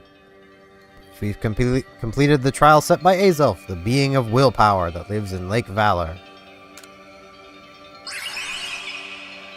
Gone. That looked exhausting. Only one more to go now. Yep. Azelf had her cheeseburger. I gotta say, when it comes to the lake spirits, like, I almost feel bad for Mesprit. Cause, like, there's really no place for Mesprit. I assume all went well, Dawn. Still, I must wonder, why don't they just give us the red chain? Why all this running about? Perhaps they meant to test whether whoever seeks it is worthy? Perhaps you are right. Who knows what would happen if it fell into the wrong hands, after all. Though on the other hand, what use would those wrong hands have for it? Who can say for sure? Maybe the red chain has some other use besides mending the world. The red chain's as mysterious as this entire predicament we're in. But if we continue visiting the lakes, we'll get closer to an answer. So, shall we return to Mistress Kaguta's home? Yeah, let's head back. Wonderful, then we can see if Mistress Kaguta has any more insights to share with us.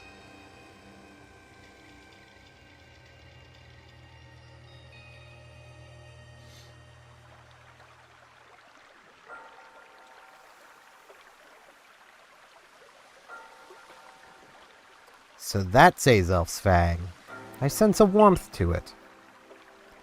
I do have to wonder if anyone else has completed the trials of these lake Pokemon. Indeed. Yet we may want to add just a dash more speed. Things in Jubilife Village are tense. Makes you say so. It seems a Pokemon's been glimpsed on the other side of the rift. One of those Ginkgo Guild merchants informed me that Commander Kamado has raised a force, not to survey the Pokemon, but to subdue it, should the need arise. One of those Ginkgo Guild merchants? You make it sound as if you're not one of them. Now, if a Pokemon truly were to appear from beyond the rift, what would become of everyone, I wonder? Don't let Hosui's great vastness stop you, Dawn. Let's get the final item we need. That's the spirit. I'll come watch this historic moment unfold, too. Watch? Is that all you really do? Remember, once you've sought the third lake and found what's needed for the red chain, make for the shrouded ruins. I'd actually forgotten that, so it works out, though the game would have reminded me anyway. Everyone's healed, so it's fine.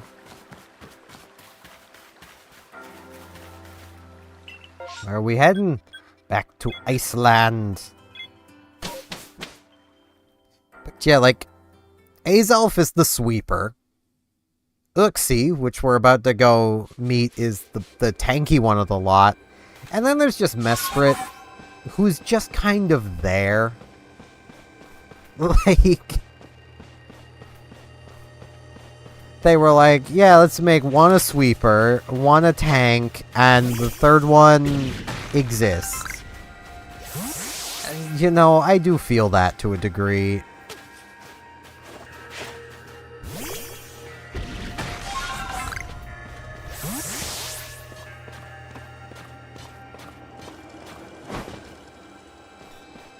And, like, I know their competitive usage also very much backs that up of, like, no one really uses Mesprit because there's not really a reason to. The other two Lake Spirits do whatever you want Mesprit to do better than what Mesprit could do.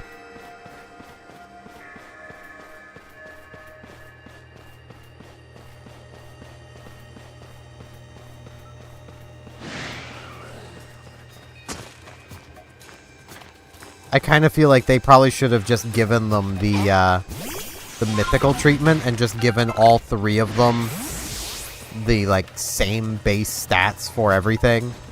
Like, make them all just base 90s or something, you know.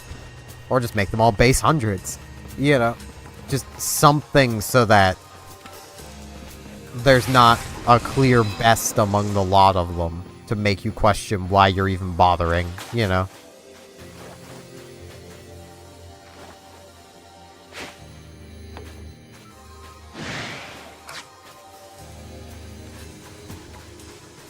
No, Snover, I want to catch you, not KO you.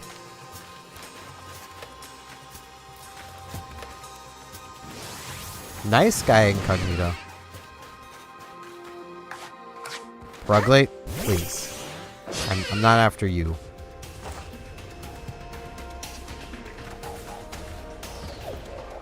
Exactly, Ruglate.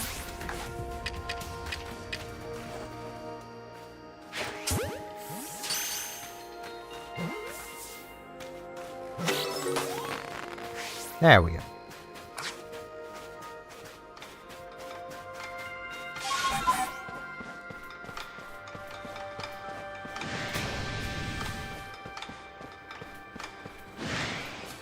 With the luck I've had on catching things, if I encountered something like that, it would probably be like a modest ride-on. Just like,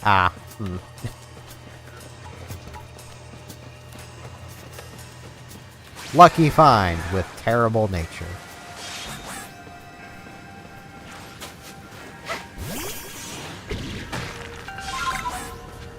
But that has more or less just been my luck with catching things. They've all had bad natures.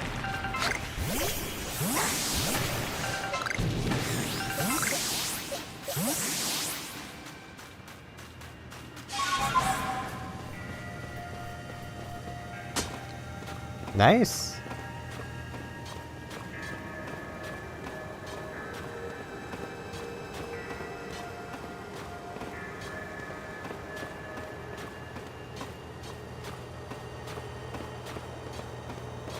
A lot of shinies.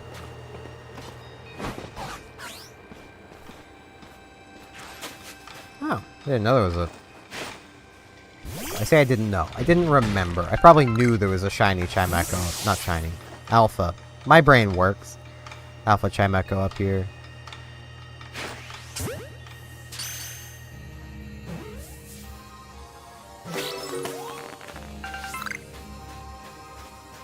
Yeah, that's something I could throw in that 6th slot is like Chimecho.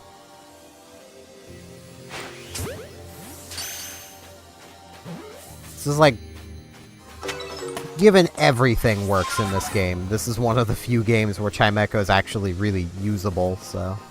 I've always liked the thing, it's just... Stat-wise, it has problems.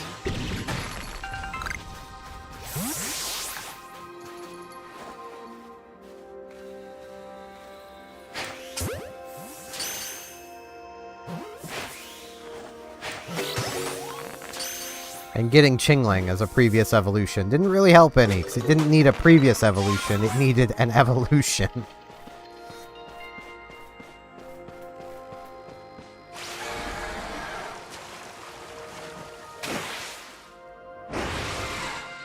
I'm gonna rush through this.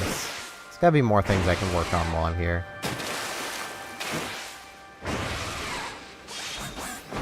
So my goal is to have this part of the game take up, like, a stream.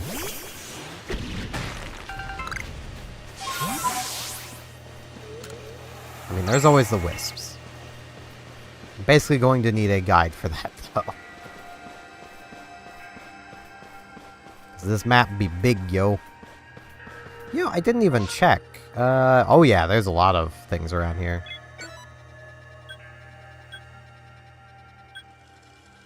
Yeah, I should get those sent back to people.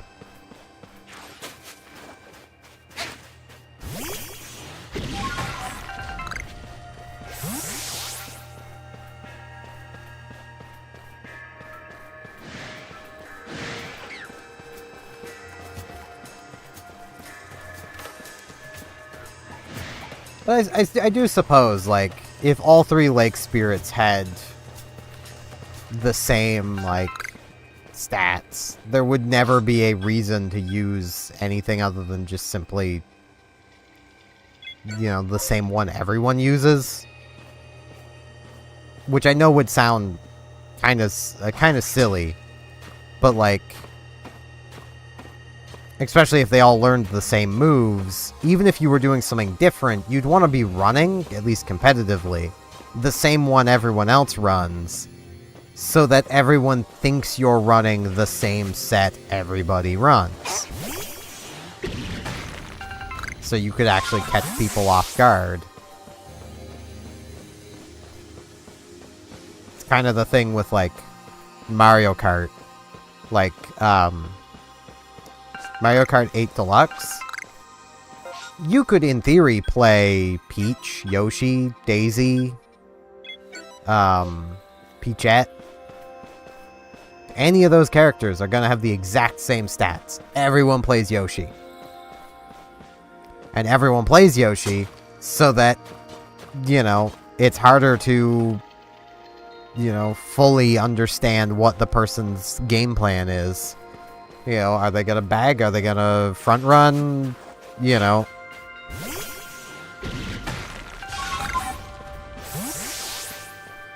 It also makes it harder to target specific players. But, like, it's partially why a lot of the time, even if you could do something unique with a competitive Pokemon, usually you won't. Because you'll still want to do things the way everyone else does them, because that's the way you'll understand how to work it the best, because that's probably what you've run into the most.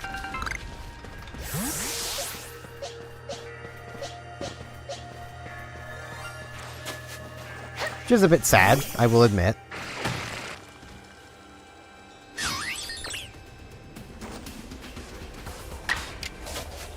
Plus, I imagine there'd be a lot of people who would complain about the lake spirits having mythical stats but not being mythical Pokemon. And yet people also complain about the mythical stats because it's just hundreds. It's like, yeah, it's 100 in everything. They literally have 600 base stat total.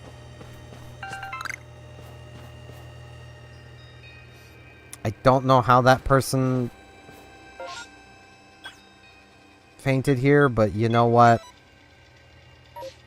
Maybe they were flying, saw a shiny Bidoof, and then just hit the button to stop flying and didn't think about it and smacked into the ground. Maybe that's what happened.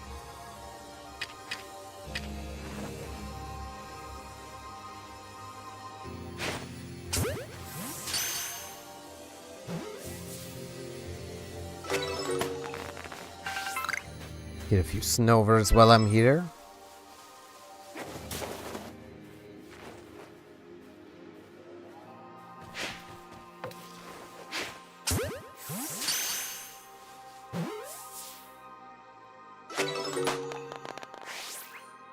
Should probably get some coffee here soon, because I did put on coffee about 2 hours ago. Our coffee pot turns off after 2 hours, so... And I'm getting pretty low on coffee.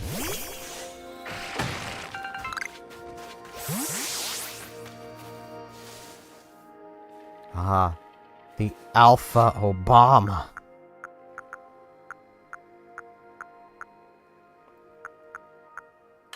Okay, I can make a lot of various balls at this moment. Let's make 43 jet balls.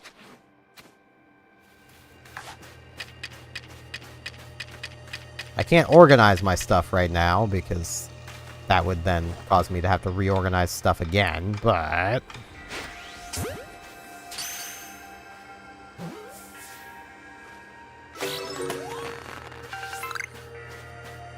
Alpha Obama.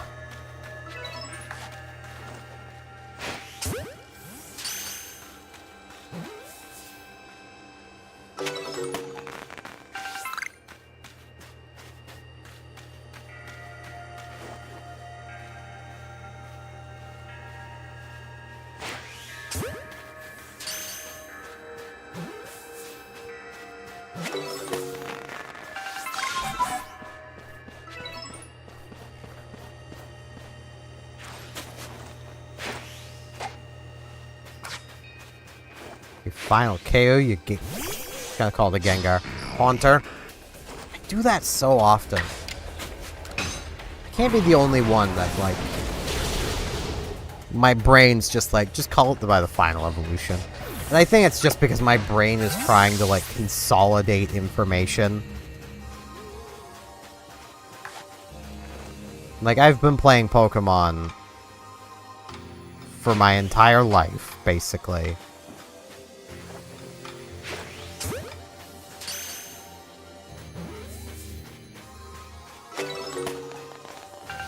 So, like, at this point, there's so much useless knowledge up here that my brain is just like, consolidate, make it simpler. We need to. There's no way we're gonna remember all this if we don't.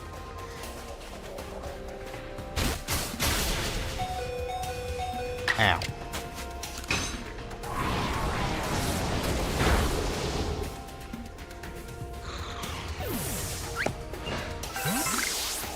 Yeah.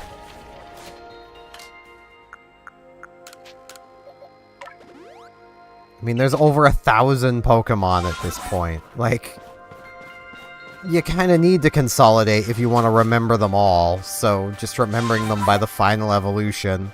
Which also leads to me generally not knowing the names of middle evolutions. There's quite a lot of them where I'm just like, the middle evolution of blank. Because it's just like, I don't remember, man. If it was never relevant to know in the first place, I probably don't know it. Like, I know Piloswine, because Piloswine used to be the biggest evolution of Swinub. Now it's Mamoswine. So, like, I know that one, but that's because it was relevant to know Piloswine.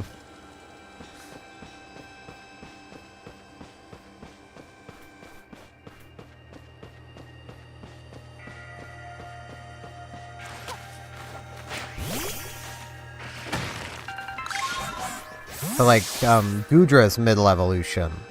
Never remember its frickin' name. And I love Goodra. It's one of my favorite Pokemon.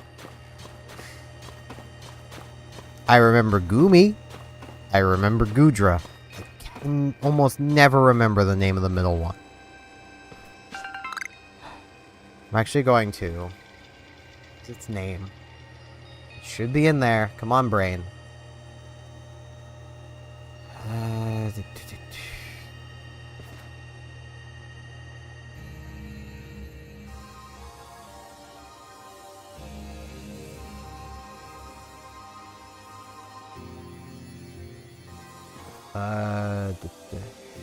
Starts with an S. Sliggoo. Sliggoo. That's its name. I remembered, I think. Is it Sliggoo? That sounds right.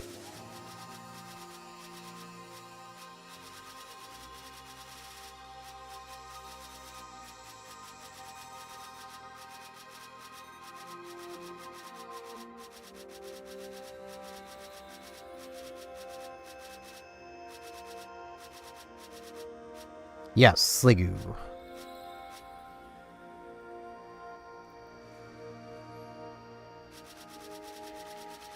That is entirely fair. There's a lot of middle evolutions. I still can't remember the name of them. Because I'm just... too much information. My poor brain can't handle it. Dumb.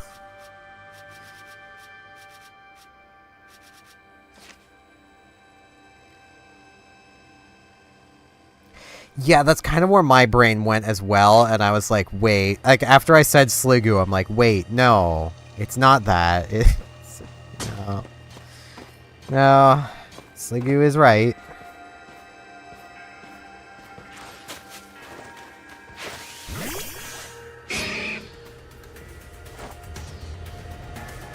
Macho Man Randy choke against a ghost.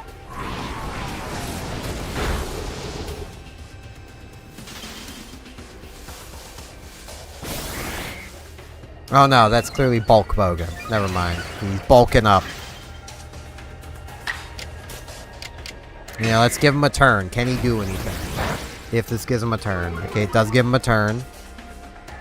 Close combat, and then you can't closely combat a ghost, Bulk Bogan. And now this ghost is gonna sneak all up on you.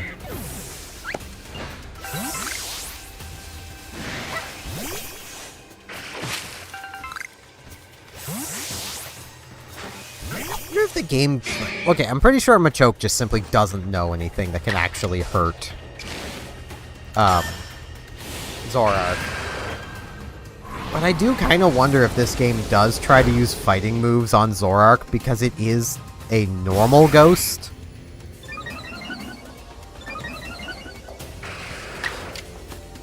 So, like, in theory it would be weak to fighting. But it's a ghost, so it's immune. Because the immunity takes precedent. You can't Mockley punch it. That's not how this works.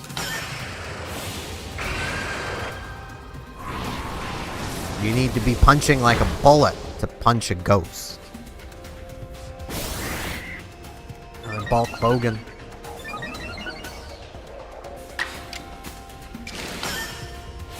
Well, the other ghosts are pure ghosts.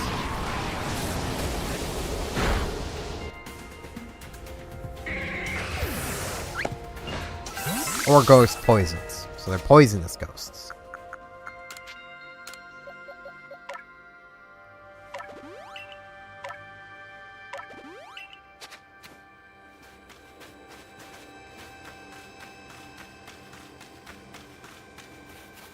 So, like... Miss Magius here, she's pure. I mean, look at that little uwu face. Like, pure. Zoroark here is normal. You can tell by the makeup, she's pretty normal.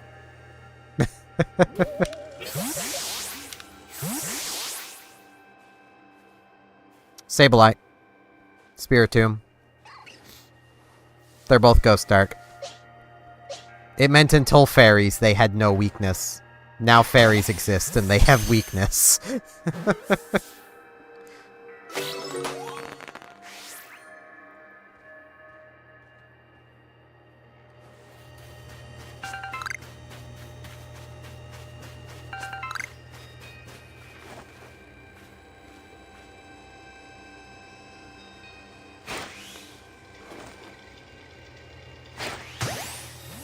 I think I have the motion sensitivity too high. Or the gyro in this controller is just too good. Which would be the same for both, really.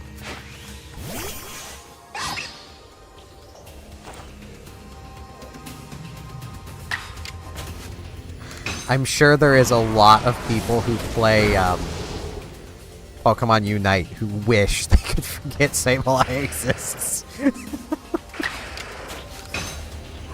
Sableye is so frustrating to play against in that game because the little shit just comes out of frickin' nowhere, lightning fast, to kick Chuck Norris in his cowboy ass. Like, that's just how it goes.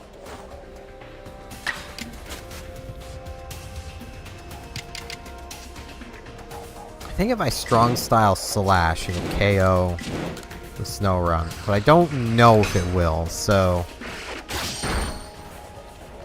Okay, it would've.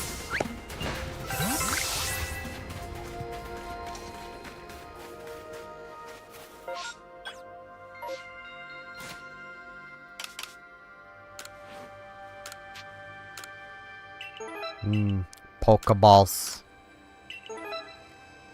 Hyper Potion. Leaf. Stardust.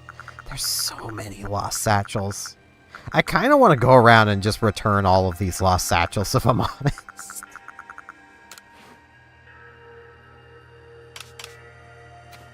Like, I know the world's ending and all that, but, like...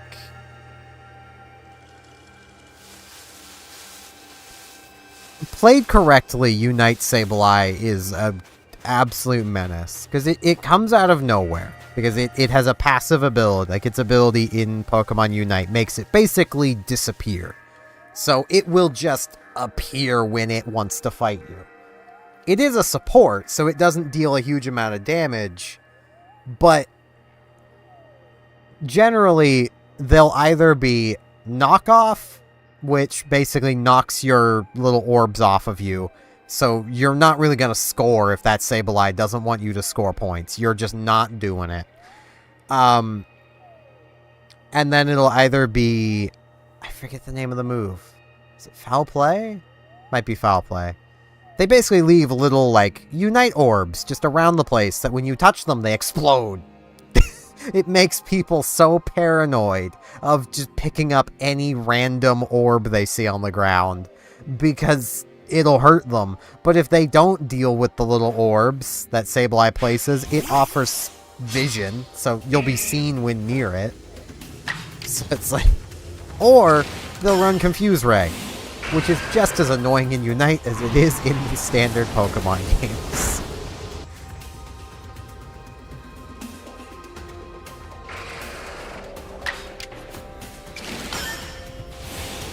I know how annoying that little thing can be because it's one of the supports I play the most. It can be really annoying. I can feel how annoying it is when using it. It's that annoying.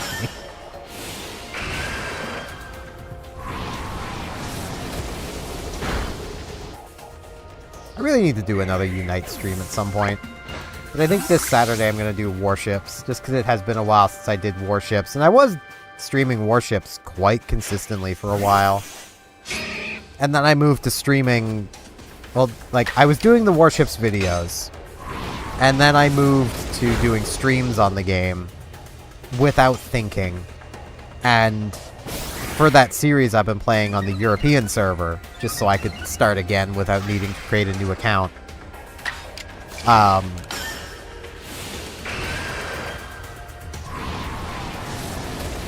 And then, when I started streaming it, well, the times I'd be streaming, which was later at night when I initially swapped over to streaming, there was just nobody on the EU server, just at all, really.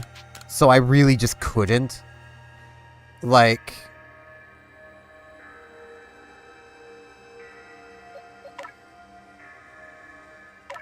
So I basically ended up just putting that series more or less on hold, and then I've started streaming it again now that I'm actually streaming during the day again. Which I don't even know how long this is going to last. Like, I might go back to streaming at night at some point. I don't know. I know for the foreseeable future, I will need to be awake throughout the day, so... Because in March, my mother's going to go dog sit for a couple weeks. So I need to be awake through the day so I can dog sit her dog. Because Shadow is not... He's not suitable to take to someone else's home. He would make a mess of the place.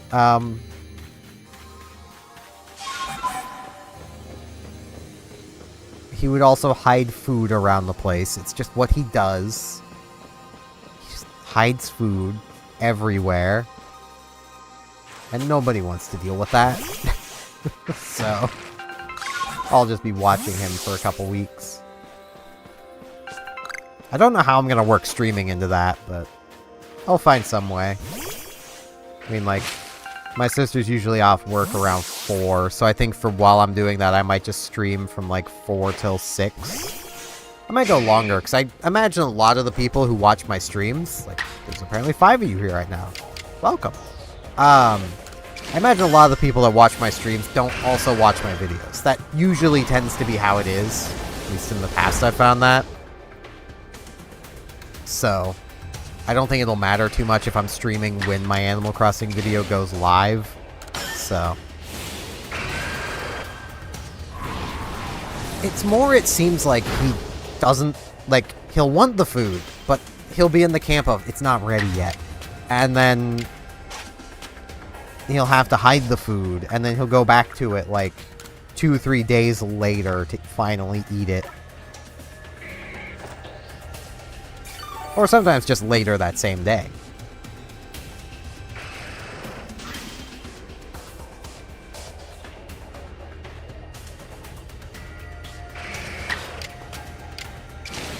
That is very fair. I appreciate that.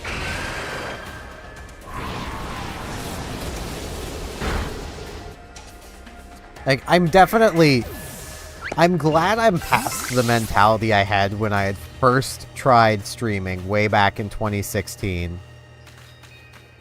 Because I'm sure anyone who watched me back then, if they're still around... I don't remember if, Rand, you were one of them or not. This would be original Splatoon. I think you started watching me during Splatoon 2, which was later. But, like, I was doing videos back then, too. And I basically was like, man, you know, people are watching my streams, but nobody's watching my videos. So I just stopped streaming. Because I was smart. Let it be known that I was smart when I was 20. Like,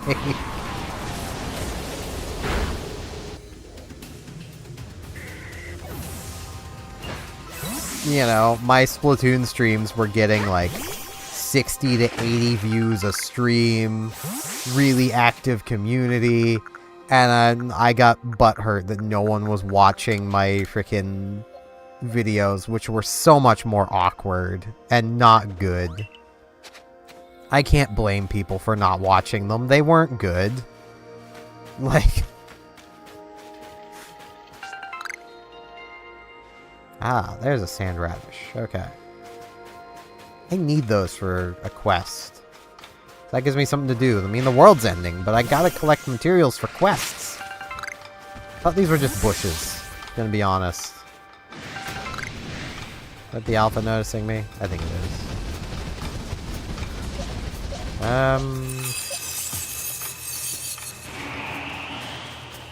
Okay. Like, I'm basically now just in the camp of like, yeah, people are gonna watch different stuff. I enjoy doing both things, and I did back then too. I just got butthurt. I was like, nah, I'm gonna stop streaming so people have to watch the videos if they want to still watch my content. And it's like, yeah, and people just stop watching. It's like, great job, younger me. Really, really doing a good job of this video making stuff. And content creation.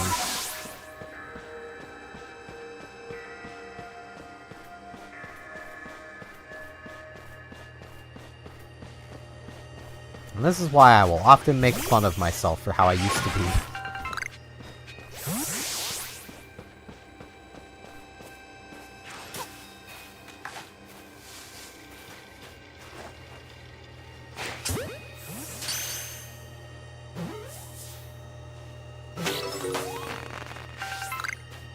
So I know I definitely used to make some pretty bad decisions.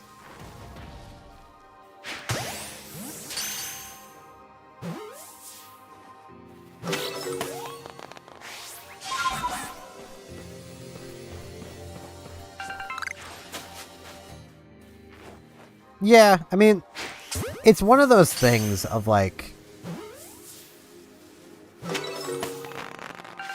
I've met so many people because of how I've gone through my streaming that I may have never met otherwise. Because, like... You know, maybe I'm off here, but I imagine, like... A lot of the people who I still have contact with from, like, my Splatoon 2 streaming days, y'all probably didn't click on my streams because they had a lot of views, because they didn't. And if you wanted to have watched a popular streamer, you probably would have. So, like, you know, I probably wouldn't have met the people I've met.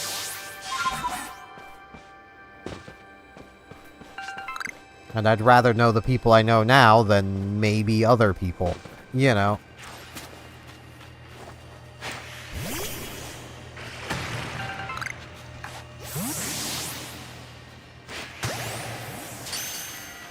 Why am I catching that Bergmite? I already have an apple. I'm dumb. Can't help it, I like Bergmite. Plus, I do need to complete Bergmite's page. Which I think I have, but I just can't report it because I've been kicked out of the Galaxy Expedition team. Mischievous.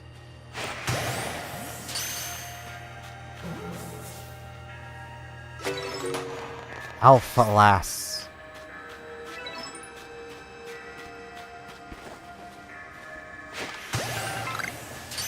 You've heard of Alpha Red, well this is Alpha Lass.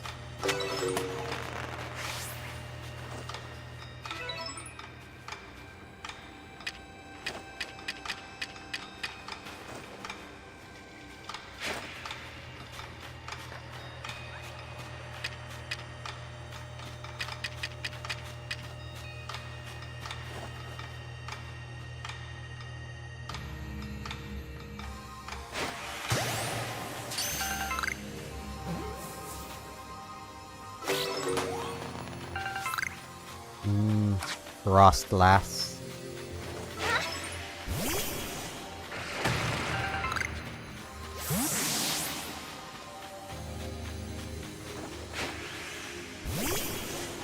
Still kind of tempted to put more ghosts onto my team, just because I can. I like ghost types, I can't help it.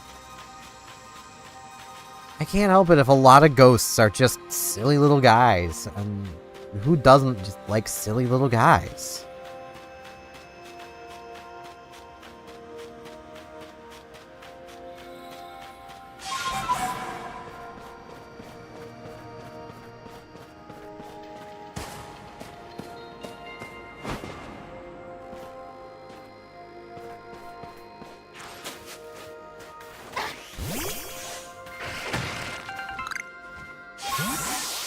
So I am very much one of the people that, like, if I was actually in Hisuian times Pokemon, I wouldn't be particularly afraid of Pokemon. But that's just from the standpoint, and I basically know that, of I'm not afraid of, like, vicious wild animals in reality. You know, I get these wild animals we've got don't, like, spit electricity, but also, like, in the Pokemon world, you know you can take it. Like, people get thunder shocked and come back just fine. You know.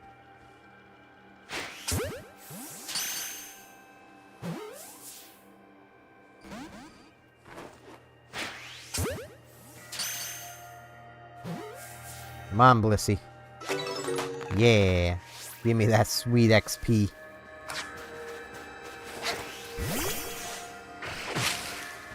It's very much a case, though, of, like, you know who doesn't come back fine? Someone who gets mauled by a monkey. They're just freaking dead. Like, there's no coming back from that.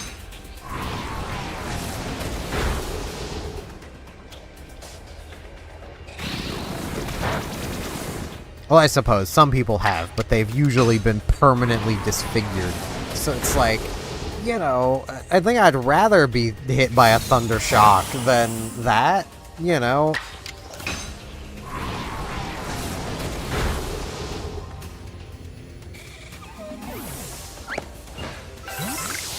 Yeah, like, in the Pokemon universe, you're almost certainly... A human here is on similar levels to a Pokemon.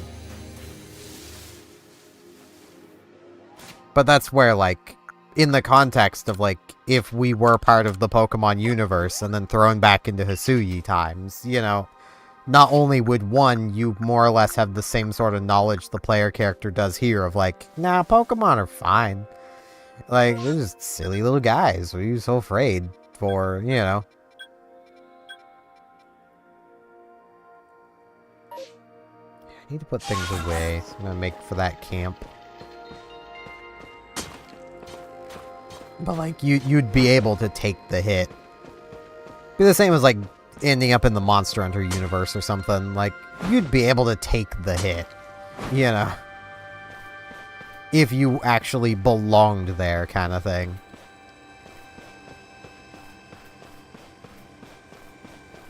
Though I don't know if I've mentioned this on streams before, but I have a theory about the Monster Hunter universe. It's kind of a joke theory, but still, I have a theory about that universe. It's the Dragon Ball Z universe. My reasoning, and it's brilliant reasoning. Both universes use Zenny as currency. They have the same currency.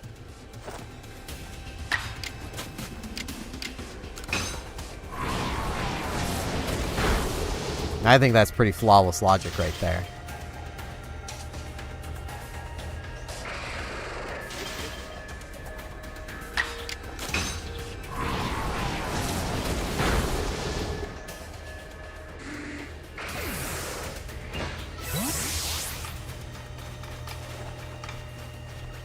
You might then wonder if I think universes that all use gold as a currency are the same universe, and no, they're not. Because gold is a pretty standard thing to have used as a currency. Like, gold itself is valuable. It's a valuable mineral. That's why we used it as a currency for a while. You know. Oh. That... What? I'm sorry, did that Machamp just use Flamethrower?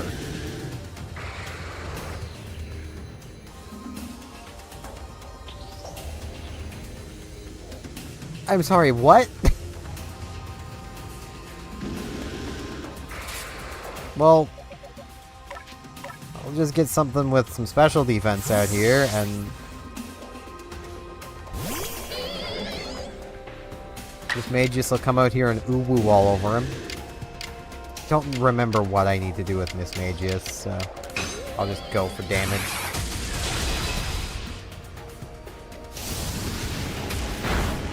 Yeah, he's using Flamethrower.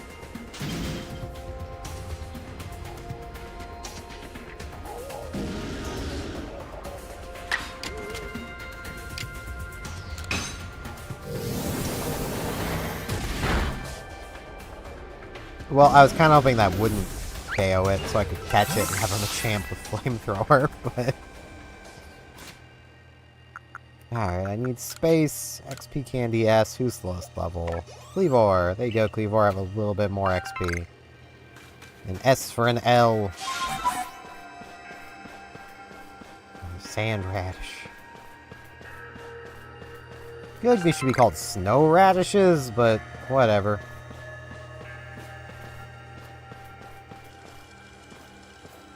I don't know if I trust the ominous clouds coming out of the water with a Lickitung and a Machoke in it.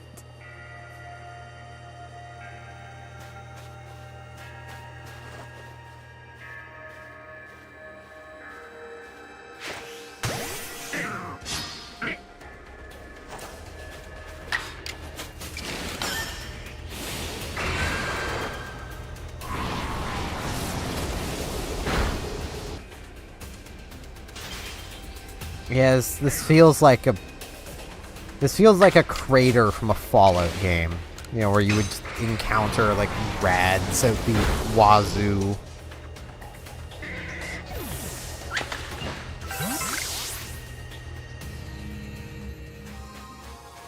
But, like, at the very center of it, it'll be like a bobblehead. Because there's never anything particularly great about going into the places like that. You get a bobblehead. Maybe.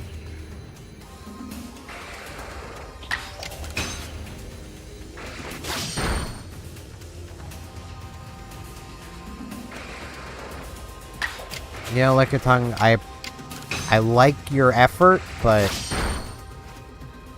Giga Impact don't work on no ghosts.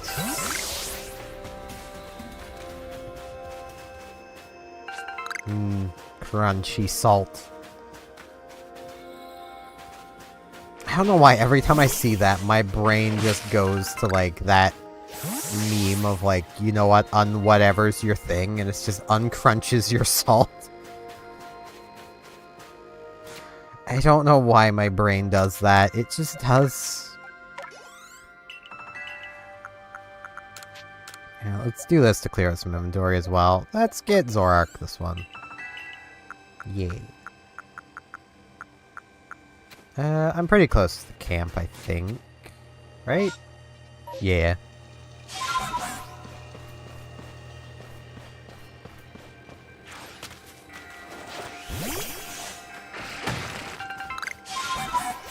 That was very fair.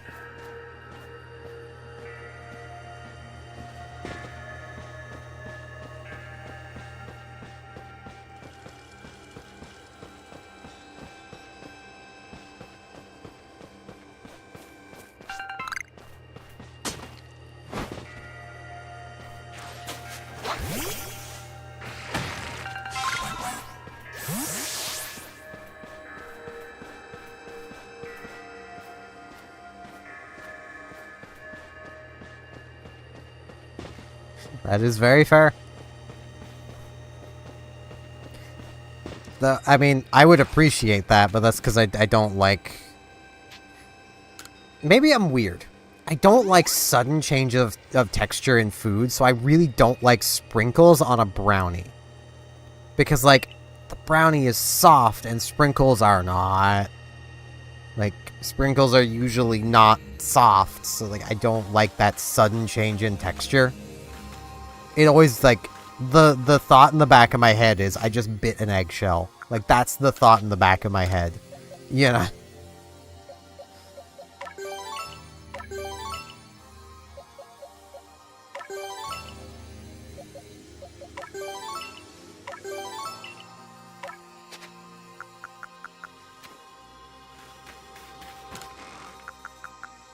And, like, there's some foods where I can kind of handle that change of texture, but even then I still don't overly like it. Like, if you give me, like, a crispy slice of pizza, but, like, the toppings are still all kind of soft, I can eat it. But, like, I'd rather just have, like, a soft crust pizza so that it's all soft instead of, you know, really hard and crunchy and then not all in the same bite.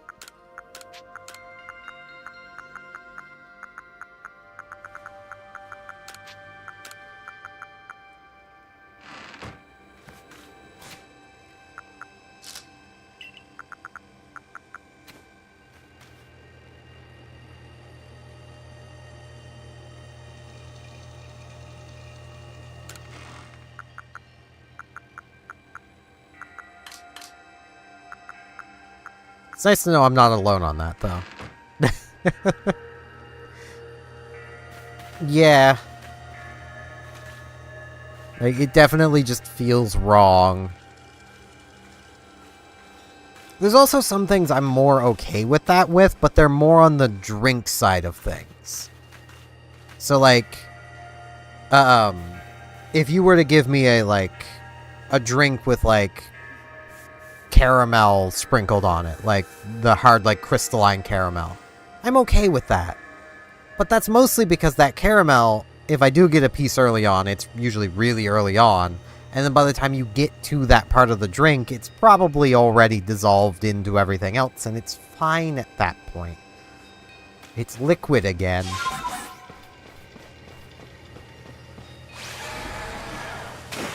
I also imagine I've never had it, so I don't know for sure. Though there is a place around here that does serve this. I imagine I would probably be fine with boba tea as well. Because, like, I'm more okay with things in my drink as long as I know they're there. I have to know they're there. If I don't know they're there, I don't like it. Though I feel like everybody's like that. You know?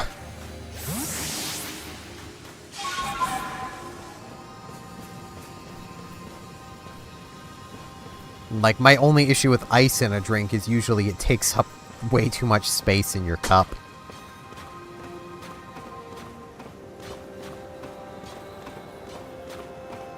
It legitimately annoys me when you go to a fast food place and, like, you order a soda and it's like, yeah, I don't want ice. And they're like, no, you have to have it. It's like, okay, so now the company's just admitting they know it takes up space in the cup and you're getting less. Like,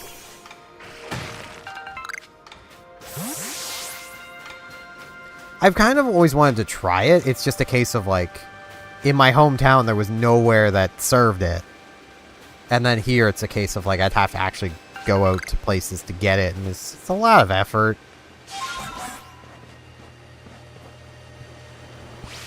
And I am considerably lazy.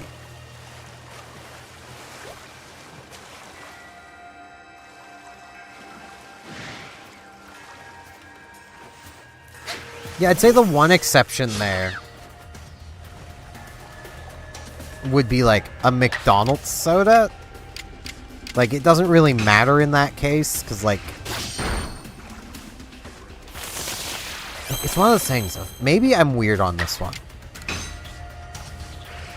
Drinking a standard soda, like buying, like, a can of soda or a bottle of soda, and then drinking that alongside McDonald's does not taste right. You need that watered down soda, or McDonald's doesn't taste right.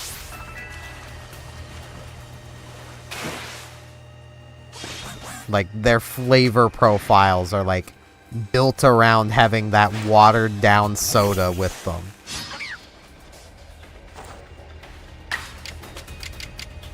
So, like, in that case, the watering down from the ice is fine. It works as long as you're drinking it with your McDonald's. Like, the moment your McDonald's is gone and you only have the drink left, it's now bad. But yeah, they definitely dilute their soda. And then the ice just dilutes it more. But, like, it doesn't really matter in that case, because it's already diluted, and it's like, the flavor just works, but you would rather have proper, you know, the proper just soda, but that doesn't work with McDonald's flavoring.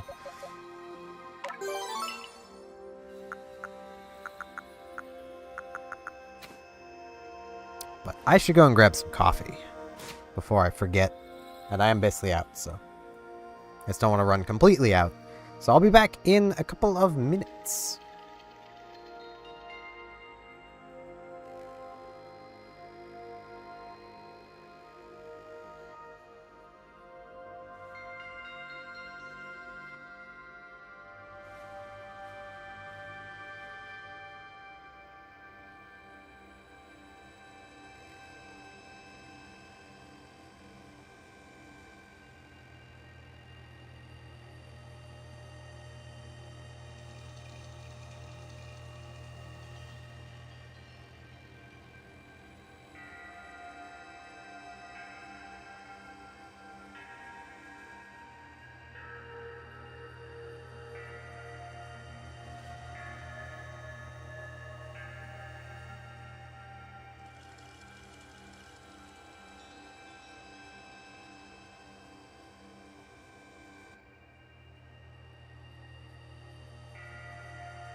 I am back.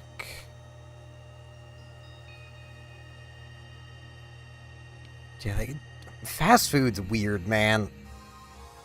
I don't know how they do stuff like that. Also, random tidbit of information when it comes to specifically McDonald's. Which gets funnier when you realize they don't do this anymore. Which probably indicates they're not having as many customers coming in as they used to. You know that old yellow and red color scheme they had going on? That was meant to make you uncomfortable and not want to spend a lot of time in the restaurant. They wanted you in, buying your food, and out. They didn't want you to stay there. Here we are, Lake Acuity. You know, I've been told it actually contains seawater as well. Nobody knows why, though. It could be a fluke of geography, or perhaps it's connected to a Pokemon somehow. I mean, there is a lot of crunchy salt around. Lake Acuity is protected by the Pokemon Uxie. When Uxie took flight, the knowledge to solve problems was born in people's minds. That's what the stories say, anyway. Oh, Uxie also wanted to know if I have games on my phone. Yeah, I got games on there, Uxie.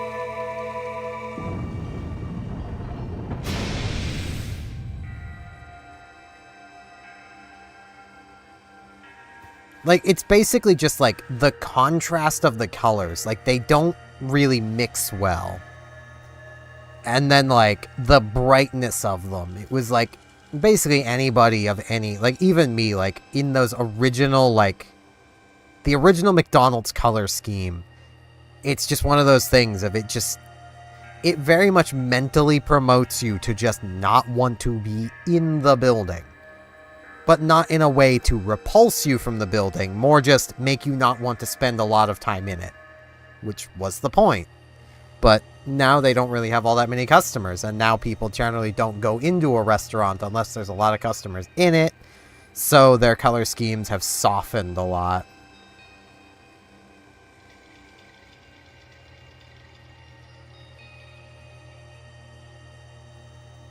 A tool that can make caves simply appear from nowhere is quite a handy one to have. I wonder what waits inside. Probably an alpha. And Uxie. I imagine there may be a Pokemon in there protecting the lake's guardian. Take care.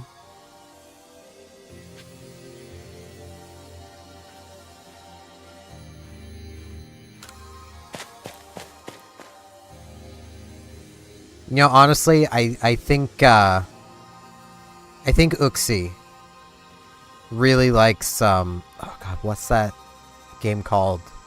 Goddess of Victory Nikki. That's Uxie's favorite game. Just to make it so wildly different from Pokemon.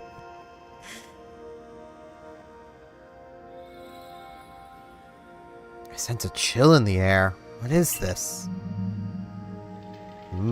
A menacing Pokemon. Could that be the dreaded Baneful Fox? Maybe. Maybe not. Who knows? What I do know is that Zoroark v Zoroark, if it doesn't have Snarl, it can't do anything to me.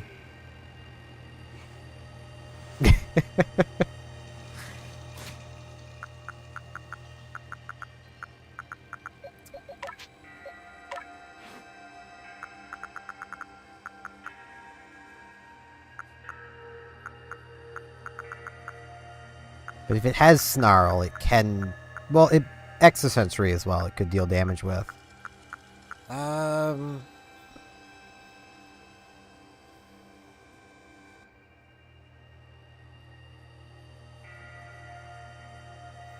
yeah, I want to say between the three of them. Like... Uxie is Nikki.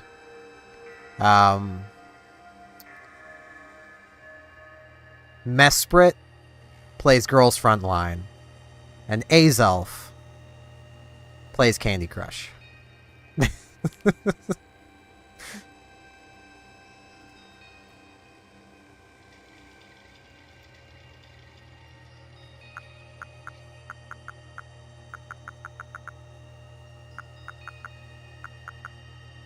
Do I risk this? I mean, the worst case scenario, Zorak just goes down. I can bring in something else to finish off the other Zorak.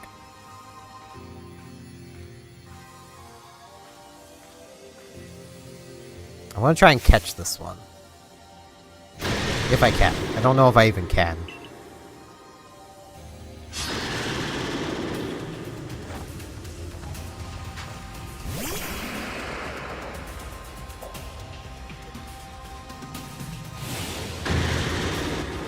It has Snarl.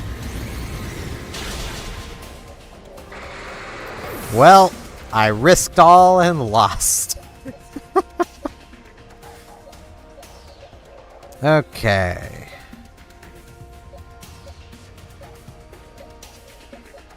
I've ultimately got Gudra, but let's get Electrode out here.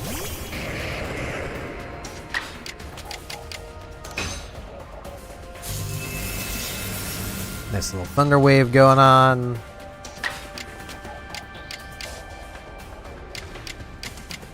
Get Thunderbolt.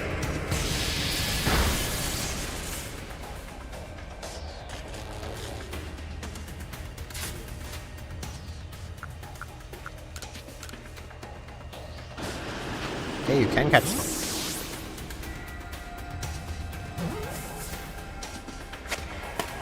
Yeah, I mean it is male, but so I'm not going to be using it because Hisuian Zorak specifically is another of the Pokemon I just can't see as male. It's, you know, or at least I could, but not at the rate, you know.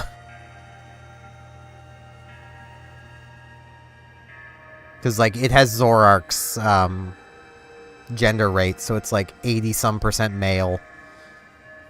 The Painful Fox. It was a Pokemon said to be filled with malice. We were told stories about it as children. We feel a mysterious presence. I mean, it is still gambling if you win. Hello, Uxie. My favorite of the lake spirits. But I've also very much been a fan of stall Pokemon, so, you know. Hello, Uxie. Come, I will test your knowledge. Quiz time. Ombi, Zubat, Unknown, Magneton, Dusclops. How many are their eyes?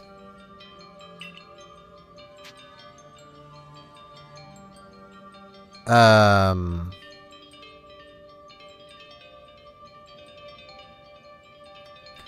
I have to add them all up? Okay, so it'd be 20131. I think Combee only has 2 eyes.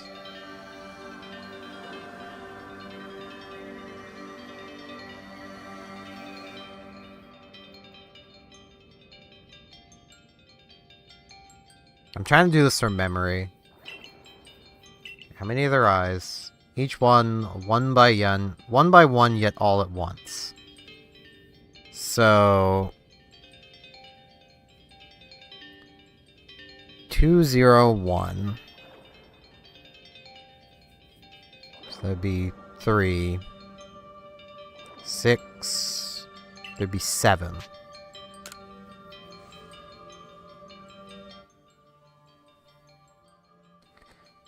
Oh, so 2, 0, 1, 3, 1.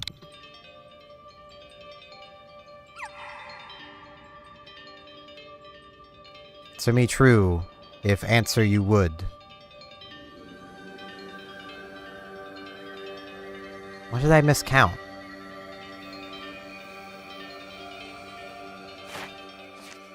It's frickin' Combee I messed up on, isn't it? Oh, no, wait. It was Magneton, Magnezone. They both have 3, so...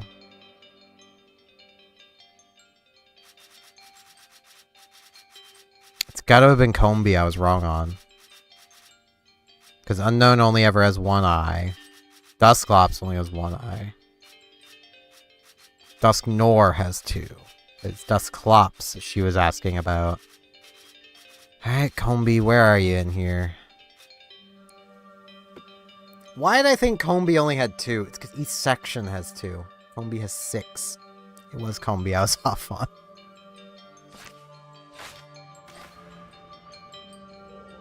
Freaking Combis! They're always the bane of my existence.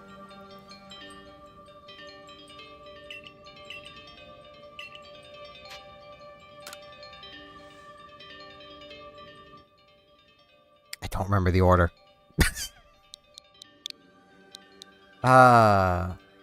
6, 0...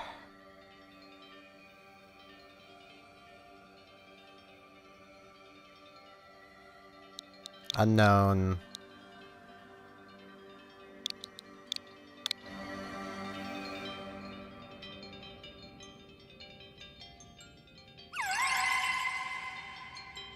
Take this piece of the spirit to bind the world once more. There we go.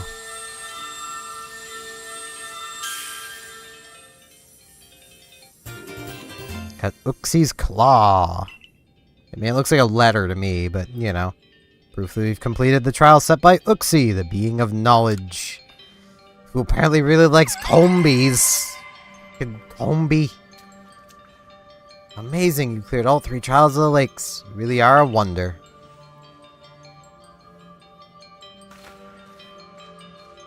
I hate Combi so much. Like, it's a case of, in my mind, how I viewed Combi was that each of those top sections had one eye. Like, that's how my brain was viewing it. And I don't know entirely why. But, you know. I kind of want to draw that now. Just the 2-eyed Combi.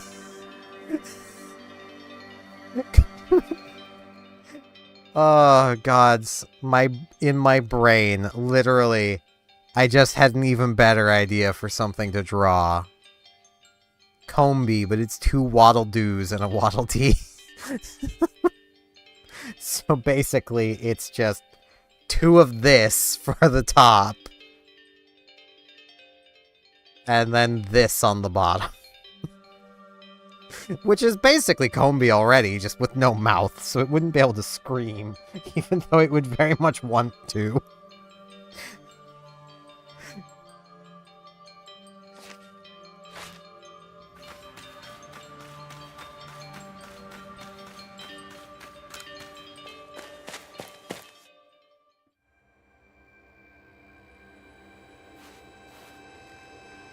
It seems we've finished the 3 lake trials. If I remember correctly, we were told to then head for the Shrouded Ruins.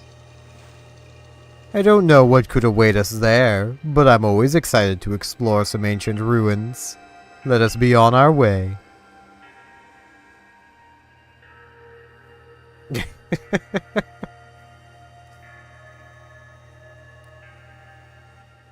I do definitely want to draw that. I still have my tablet plugged in, I could do it. The Shrouded Ruins. Mist is so very good at obscuring things. It's long been said to blur boundaries. If we somehow bring together the world of humans, the world of Pokemon, and the world of myth, then maybe we need a setting such as this. That being said, what are we meant to do now? Seems I made it in time. Hey, Kagura. You arrived just when we'd assembled all 3 gifts. Did you somehow see our progress across the distance dividing us? I had the aid of a rather remarkable Pokemon, if you really wish to know.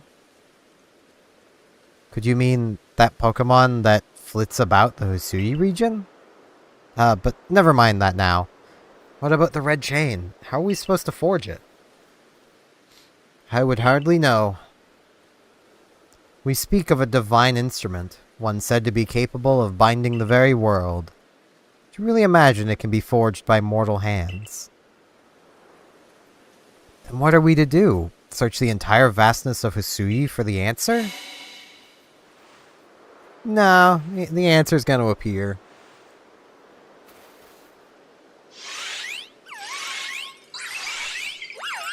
Just like that.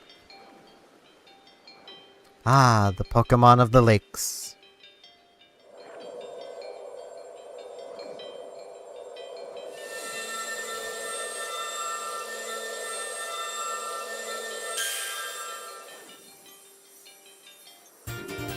We received the red chain.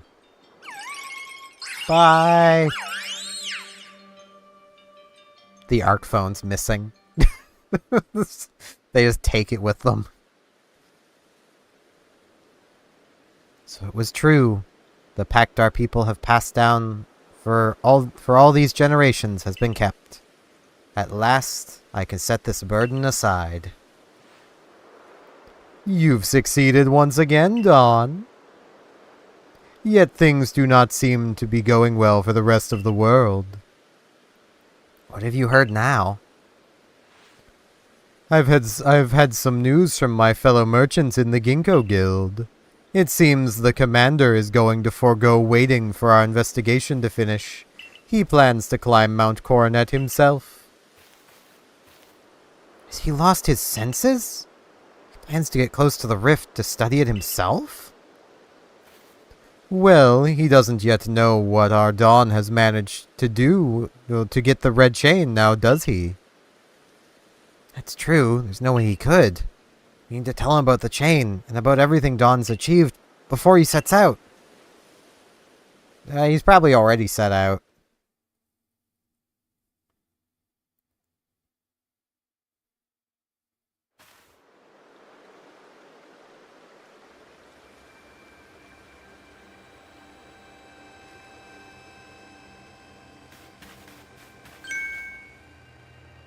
Huh? Wait, Dawn, it's you! Can't believe I just let you pass right by. Thank goodness you're still alive. I mean, of course you are. I knew you'd be alright. Wait a sec. I'll go let the captain and professor know you're back. I mean, I was kind of headed that way myself, my guy. I could do that myself, but... Oh, my dear Dawn. Professor, I know you've been worried about Dawn. There's no need to cry. I'm not crying. Do not mock your elders, if you please, Ray. And besides, were you the one who couldn't get a wink of sleep from all your worrying over our friend? You didn't have to tell her that. Just ignore him, Dawn. Anyway, where's Captain Celine? Wasn't she coming with you? She's buried under a mound of work, I'm afraid. We're to join her in the Survey Corps office. Seems her hands are more full now that Commander Kamado is gone. He's not here? Well, he set out for Mount Coronet with the Security Corps in tow. He's determined to handle this whole space-time rift business himself, including dealing with the Pokemon that's been spotted on the other side.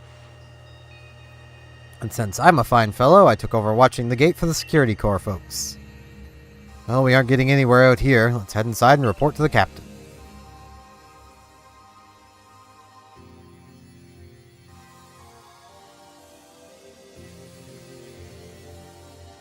So you managed not to die, just as I ordered. Well done. Thank you, Captain. I have no idea what you're implying. All I know is Abra vanished of its own accord, inconveniencing me greatly. Before moving forward, I must ask. I assume that you are here again because you've managed to learn something of use? I got this red chain. Go on. So there's 3 lake spirits. They're addicted to mobile games. And they gave me little pieces individually that I then had to take somewhere else for them to show up, steal my phone, and then give me this chain. That's what happened. A legendary tool said to bind the very world. Commander Kamado is no longer here in Jubilife Village. The Security Corps had been scouting the area near the space-time rift, and they reported sightings of something on the other side of it. Something that resembled a Pokemon. Commander made the decision to take the Security Corps to the mountain so as to prepare to fend off any possible threat. They were to make for the temple at the peak. Loss may be tough. It still seems like a bad idea to do something so risky without Dawn's help. As the captain of the Survey Corps, I hereby order you to proceed as follows. Dawn, take the red chain to Mount Coronet, make your way to the peak, and put an end to all this. You are officially reinstated at your former rank. Yay, I get my stickers back! Are you sure, Captain? The boss isn't around to approve that. Yeah, it doesn't matter. If he didn't wish me to decide things in his place, then he should have not left me in charge here. And I'll go as well. We're all in this together, we members of the Survey Corps. Naturally, no one suggested you should not.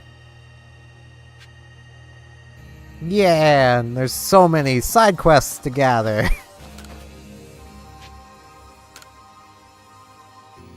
Seems that Chimecho has made itself made itself a home in the eaves of one of the houses.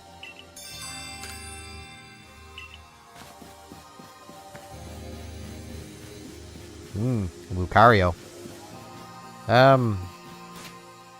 Yeah, I don't have money for more inventory space. I'd love more, but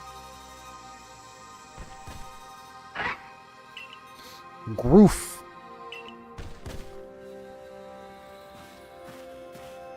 Hey, man. I'm Rye. Oh, so you're... Okay, hey, Rabred. You are... I'm Don. Oh, you're Don. Nice to meet you. Groof. What is it, Lucario? Groo. Seems Lucario sensed your strong aura, too. If you're willing to battle us, could you come to the training ground? I mean, this feels like a pretty good time to be battling somebody. Yeah, I mean... What better time to battle somebody than the end of the world? Seems like the best time ever to battle somebody. Hey, I got Magikarp done. Wait.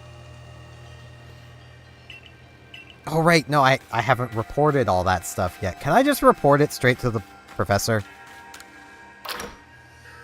That'd be really convenient if I could. Because, like... Hey, man. Yeah, you can record my findings.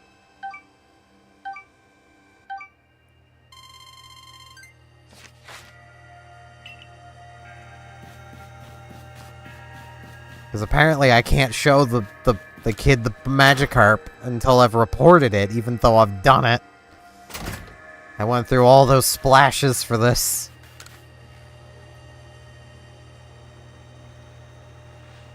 Is Magikarp's page filled in yet? Tell me, tell me! Yeah, it's pretty filled in. I know all about Magikarp now. I'm a Magikarp professor. It's my turn to tell you something. Sequina told me a secret. Sequina said she made those Magikarp statues, but she said she really wanted to make Gyarados statues instead. She said that Gyarados is super strong and cool and can even fly, and that Magikarp can become Gyarados. And more about Gyarados too. Yeah, I should have remembered that and just already had Gyarados done. So I think I now have the quest to learn about Gyarados. But you got nothing. Okay. Yeah, it wouldn't be a shame for that stuff to sell to somebody else because it's kinda garbo.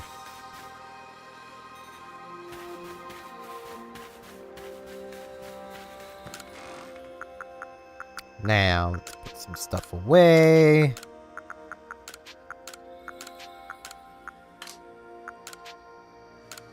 Because this is the perfect time to be completing a quest. Let's go get more stock in the store.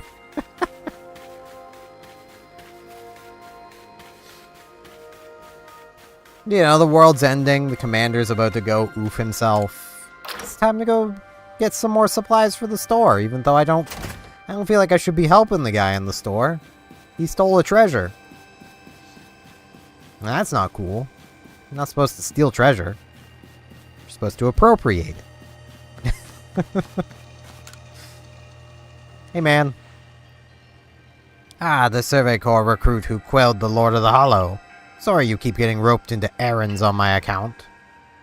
To tell you the truth, I'd be happy to just get my Corps' products out to the shop for free, but that'd mean letting Choi off the hook. And the very idea of that sets my teeth gnashing.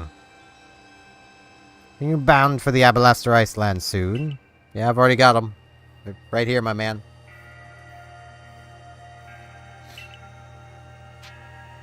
There you go. 3 sand radishes. Ah, sand radishes. Abalaster Iceland's finest feature. If you give these bitter roots a nice thorough pickling, it brings out a unique sweetness. Once they're pickled, they make for a lovely, crisp, and quite well-liked snack. My granddaughter makes a fine pickle. I tell you what, perhaps I'll ask her to give you one of these a nice briny soak. Anyway, I'm sorry I kept on using you as a go-between with Choi. Suppose it's time I had a proper conversation with the whelp.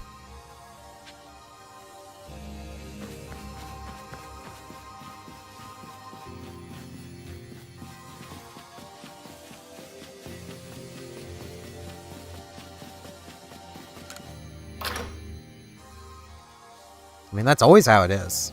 When the world's ending, that's when you do your side quests. Because the world's ending. If you don't do them now, when are you going to do them? The world's going to end. I mean, come on. Now listen, I'll set you up with some new goods. But as a favor to Dawn, not you. Don't think for 1 second this means I've accepted you. But tell her, sir. Oh, please, Grandpa. I can't believe this is still an issue for you. Yui, how long have you been there? What? Is our little store not worthy to sell your goods? Talk about letting your personal feelings get in the way of your business. If you keep this up, Grandpa, I swear I'll never speak to you again. Ah, but why, sweet you? You swore you'd never get married and leave your poor Gramps. Who in their right mind takes a tiny child's words so seriously? I'm so sorry for my grandpa has been. I'm so sorry my grandpa has been such a bother to you, Dawn. Hope it doesn't put off visiting our shop.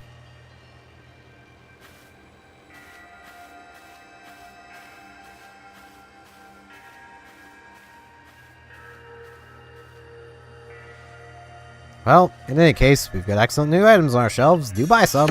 If you think I got money for that, my guy, I've only just gotten my job back. It was like, was it 20-some Magikarp I caught? Didn't count for nothing. I know it wasn't that many Magikarp, but still, like, I didn't get anything for those. Everything I've caught, I get nothing for. Yeah, let's see. 15. So it was almost 20. I was almost right.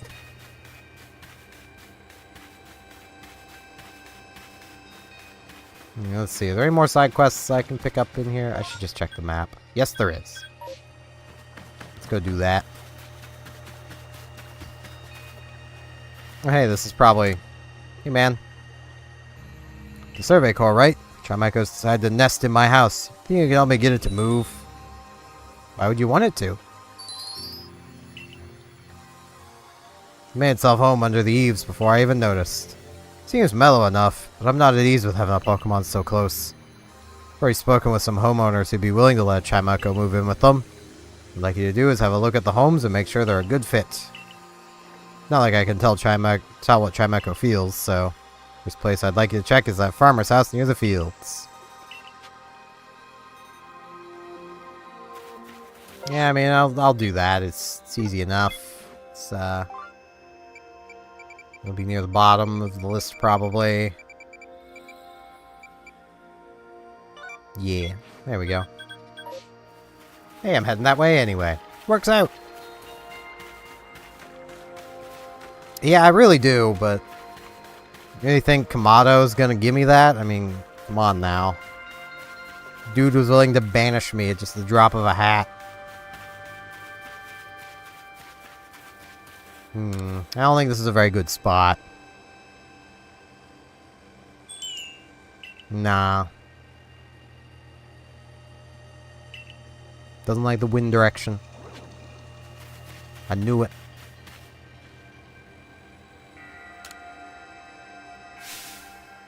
I'm telling you, Burmy is a Pokemon with a cloak made of leaves.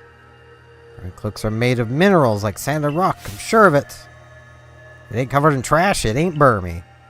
It's all three.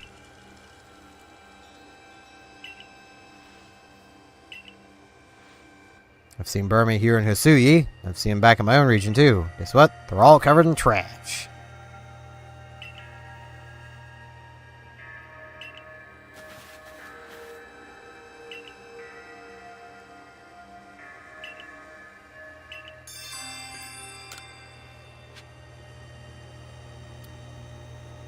I mean, you're all right.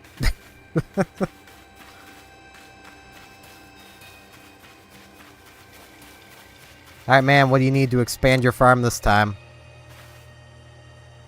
Nice to see you again, Miss Survey Corps. You get great timing as always. Make the fields bigger. This boulder's sitting in the way. Get a Pokemon with Rock Smash. Do I have anything that just already knows it? Okay, Rhydon can know it. That gives me a funny idea. If I don't just already have an alpha with Rock Smash. Okay, give me a second. I gotta do something. So I've already given him 2 alphas. Let's make it a 3rd. The people of this village will learn to be comfortable around Pokemon or get smashed in the face. Those are their options.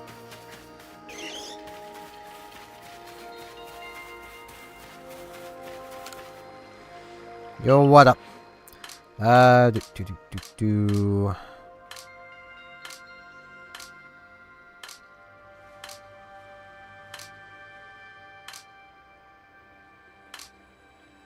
Should be around... No, this is too far. But where is the big boy?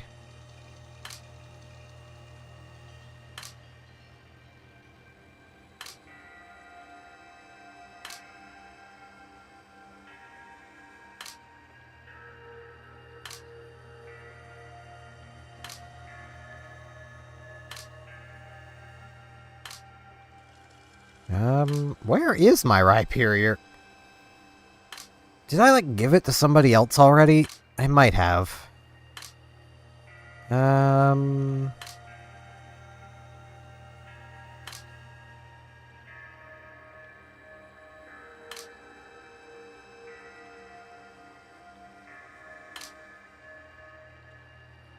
also might just be dumb and have already gone past it, like, multiple times. There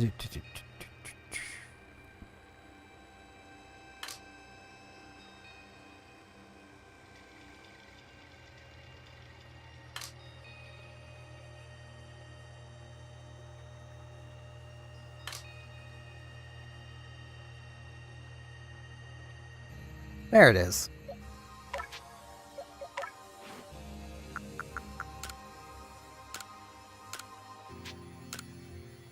There we go. Rock Smash. Also, while I am here...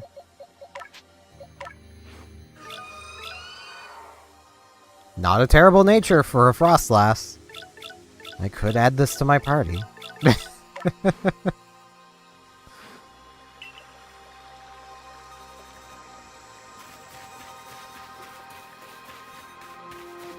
Hey, man. Or ma'am. Can't really tell.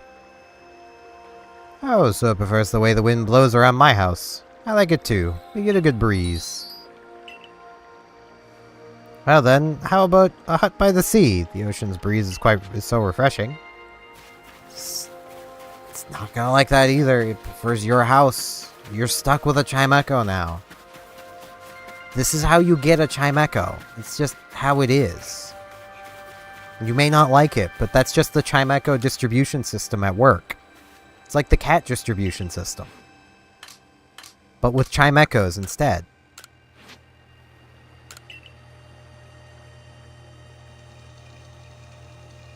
Yeah, there's you know,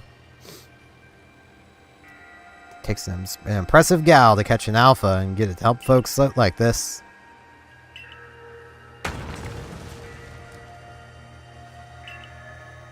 Yeah, probably just turned them into gravel and then probably ate them.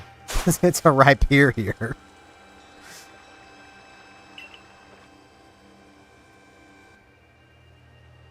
Some fine work. Any crops we plant here will do great.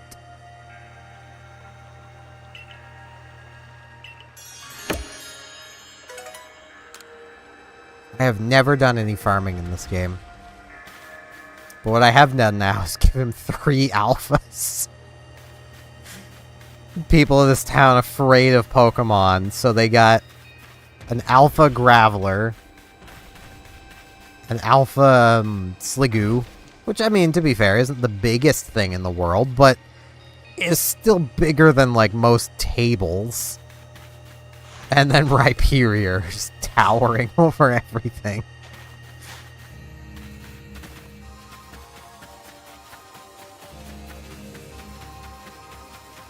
That'll totally make people not afraid of Pokemon. Hey man, I got your quest too. Yeah, I do have a bigger weasel. Right here.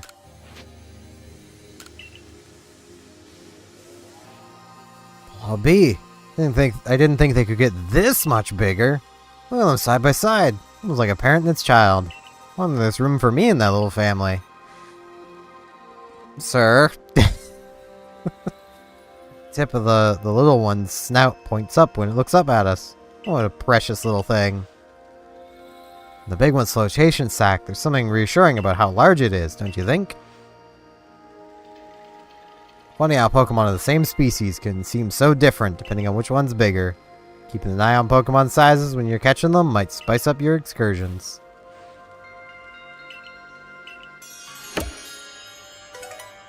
Yeah, there's definitely a big weasel and a little weasel.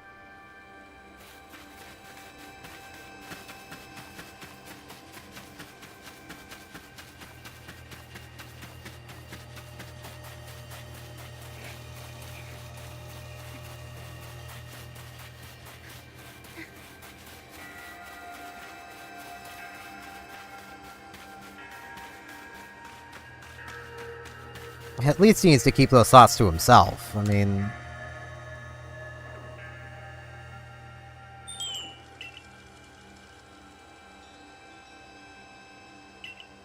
And here Chimo goes lonely.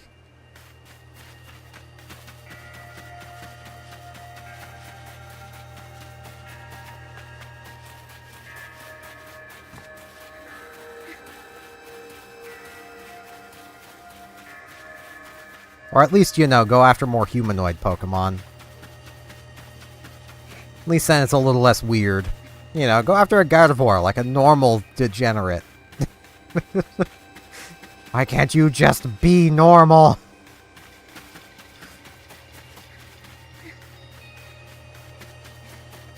Now, these days, the quote-unquote normal degenerate goes after Vaporeon for some reason. Which, like, I will never understand that meme from a logical perspective. Like, oh man, Vaporeon and humans. It's like, okay, Kadabra has a Pokedex entry where it talks about one literally having been a human. Like... So, it likes lively places. It's always great to have some activity around. It likes this place. It's not gonna like that. It's a Chimecho. It doesn't like fighting. Okay.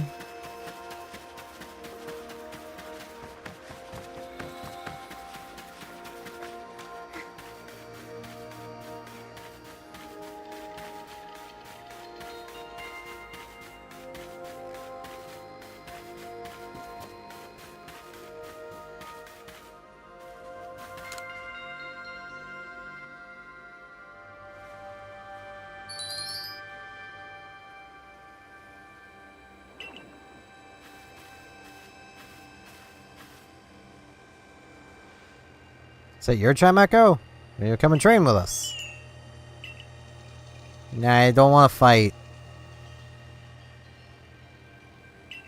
It doesn't like to battle. It's a Chimecho. They don't like to battle.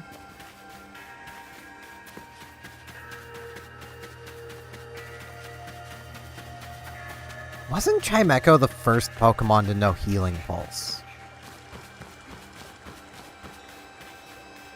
I feel like it was. I could be wrong on that, though. It was definitely one of the first.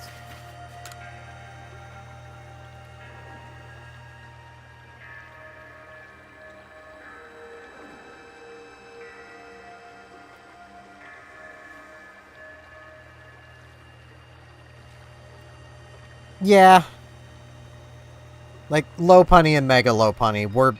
I mean, Lopunny's design, it was basically admitted by someone on the design team at Game Freak. Lopunny was basically designed to be a Playboy bunny. That was the point.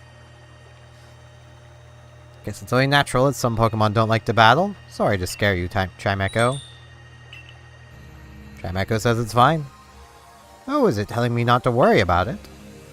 But next door to me, then. It's hardly different at all from my place. I chat with my neighbor, and they said they'd be fine with Chimecho hanging around. It's not gonna like it. It's not the same. The Eves aren't the same. Not quite. They're a little different. You can tell. They're just ever so slightly different.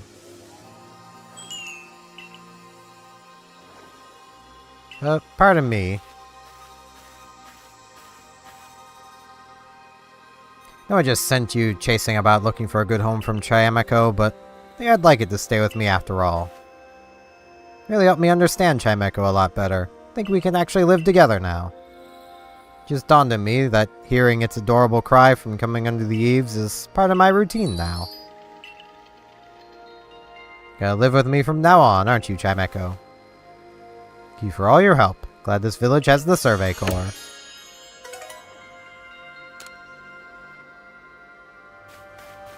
Chimecho found the house that's just right. It just couldn't move on. That... I kind of wish the Magikarp was just flopping on the ground, but the fact it's not even moving is just perfect. I also love how water type, water type, water type, water type, electric type. Even though two of them are water ground, but still.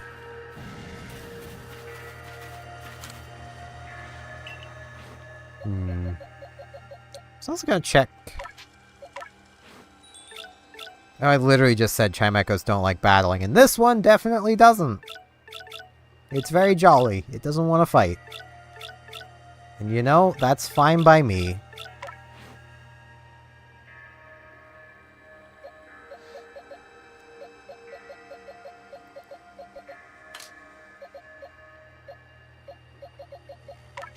You know, I do want to see... Yeah, not a great nature.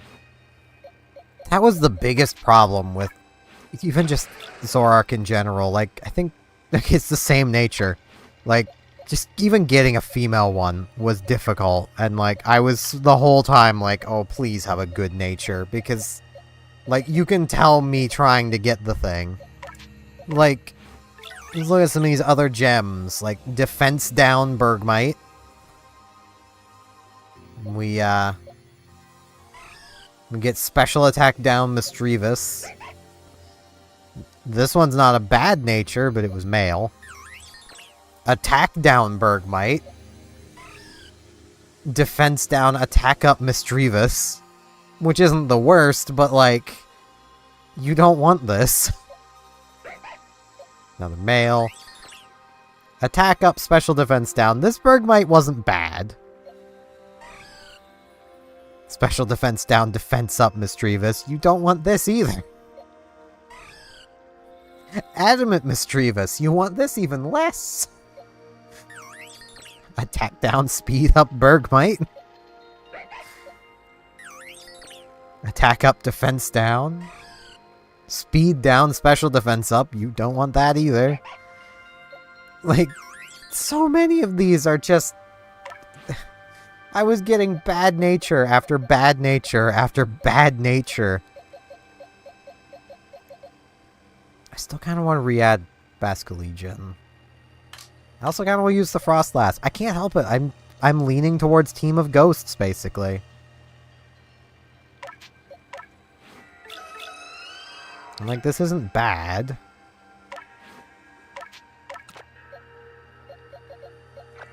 So let's do Frostlass over Cleavor.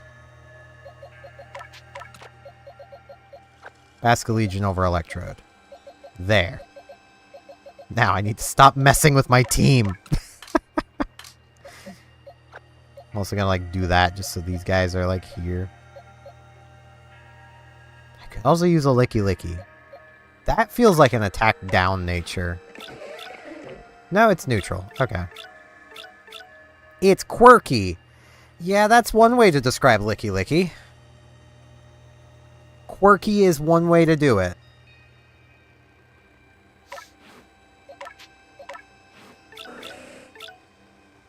Serious is not how I would describe a Lickitung. Rash, probably. Both of those Pokemon are ones that you don't ask what that tongue can do unless you're willing to accept the consequences. The answer is paralyze you, but, you know.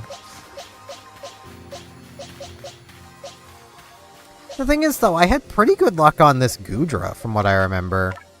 Whoops, not change moves. Because, like, I'm pretty sure this is Adamant? No, Careful. Which Careful is a decent enough nature for one. Like, this is not bad for a Basculegion. This is almost perfectly ideal for a Sneasler. Like... I mean, you could go Adamant instead of Jolly, but... Jolly's still good. Like... Yeah, now my team has a pretty big Dark weakness. But to be fair, I've got Sneasler that resists, and Goodra that's just bulk.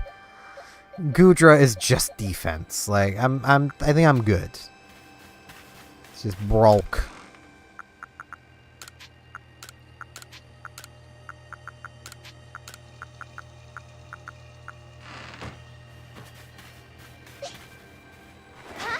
Ghost.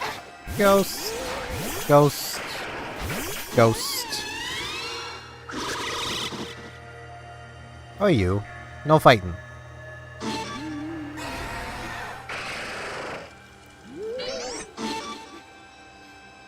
I don't think they like each other very much.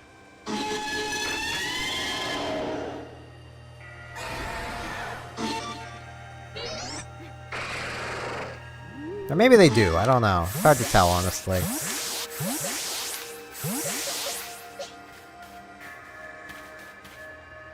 Okay.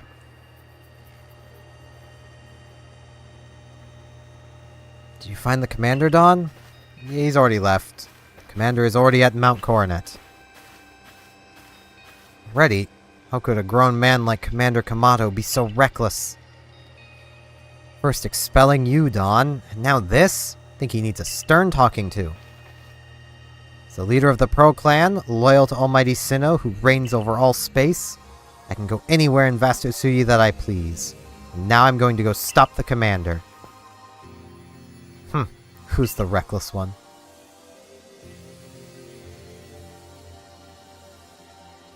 Hey, you got run out of the village, right? But you still tried to find a way to help us all. That I did. That's right. Dawn worked hard to get that red chain to help everybody. Too right, and a fine job she did too. The Survey Corps is always hard at work for the sake of everyone here in the village, as well as for the sake of our relations with Pokemon. Here, take this. Got a max revive.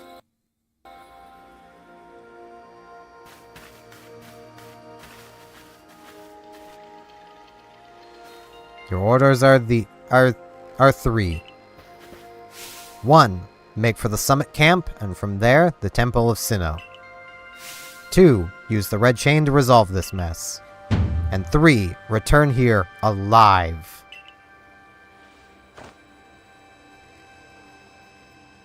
I'll see what I can do. I make no promises.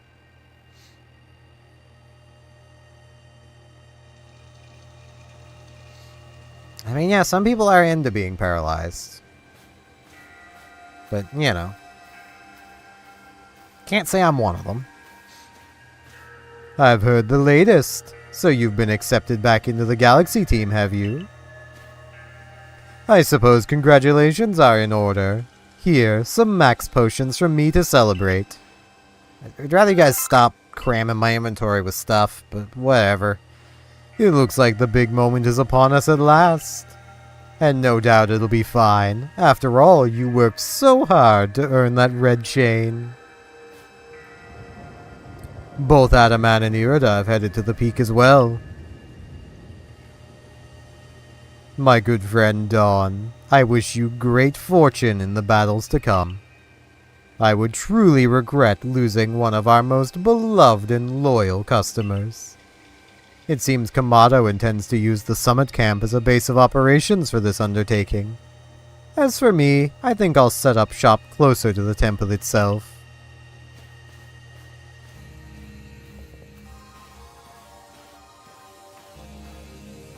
Hey man.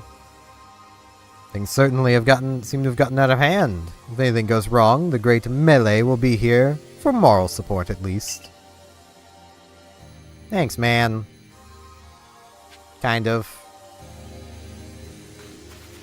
I mean, you're literally only here because this is the seat of your lord. But, whatever. I'll take it. He rolled his field down the hill, didn't he? Thank goodness you passed by. Please, I need you to rescue my Spheal. Its adorable round body caused it to go rolling down the hill. It's headed straight for the Stone-Tooth Rose and Boulder Roll Ravine. This area is full of dangerous Pokemon. You're the Survey Corps member everyone's talking about, right? Please help find my dear Spheal. This is more important than the world. Wrong button.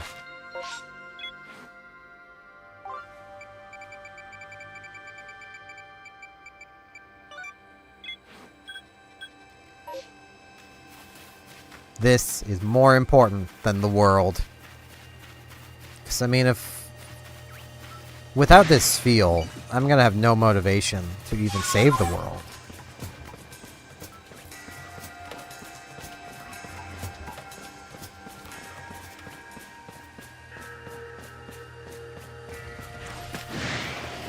Oi, you get away from that Spheal.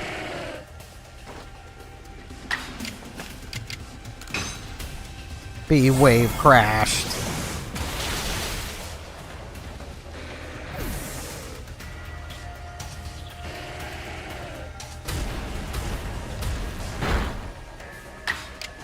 You may also be wave crashed.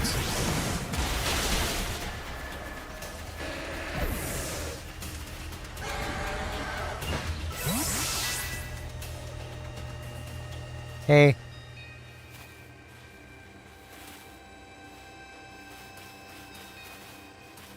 I am inside this field now. What am I supposed to do with this? I don't remember.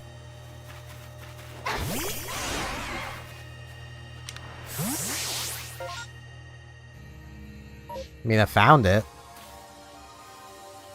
I don't seem to be able to do anything with it. There we go. I just had to trigger the event. It's gonna roll off again. Yeah, there it goes. There it goes. Majestic creature. You don't get more majestic than that. I think I was gonna go special attacking on this Basculegion. Wasn't I? Yeah, I have Shadow Ball for that reason. It was just it doesn't know a... Right, I needed to actually teach it a special water move. That's why it still has Wave Crash for now.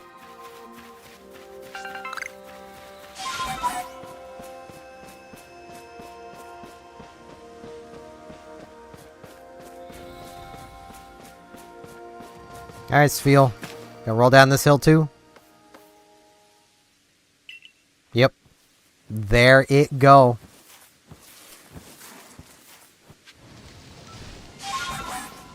These Gravelers know what's up. You just go rolling.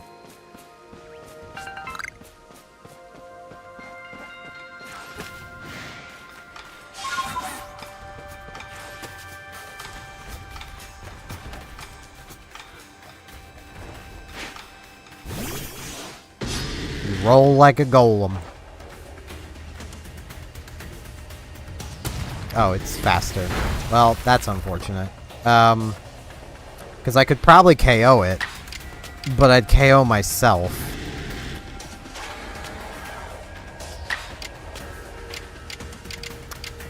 And that's a bit of a problem.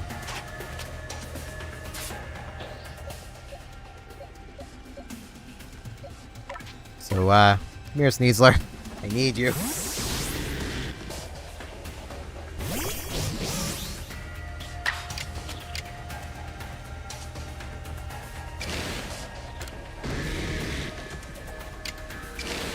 Okay. Just get a bit of chip damage.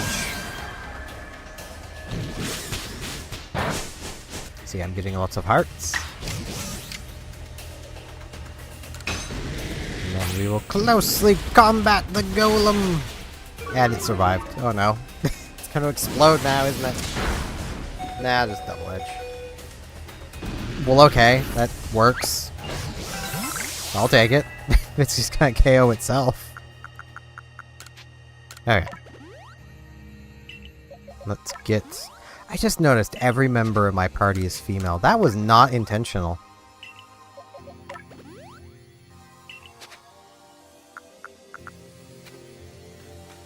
I'm gonna have to change that up. It's gonna bother me now.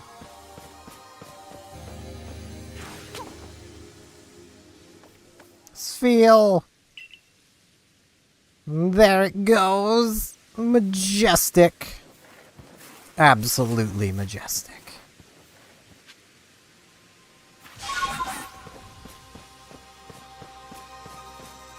Yeah, these Gravelers got nothing on Spheal. Like, they think they do, but they don't.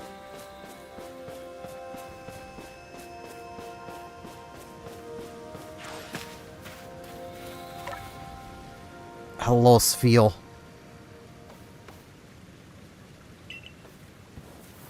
There you go. My goodness, Spheal, I can't believe you rolled all the way down here. You escorted Spheal all this way, right? Thank you so much. It's more it just kind of rolled and I just followed it. It's just gonna roll back down here, my guy. I don't know what you're expecting. It's a Spheal. Spheals are born to roll. It's just what they do.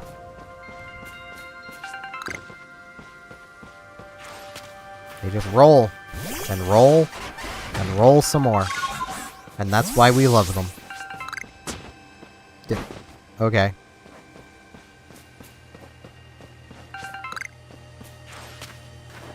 I might actually trade out Basculegion. That would solve my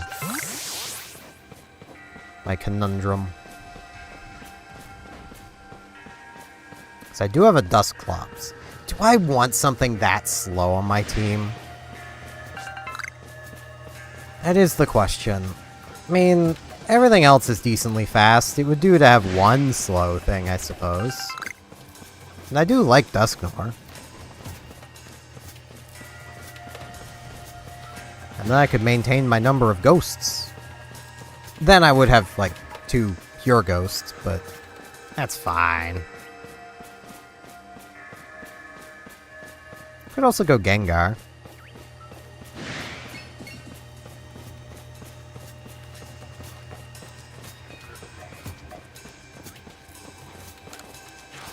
Hey man. Thanks to you, I was able to find Spheal and without a scratch too.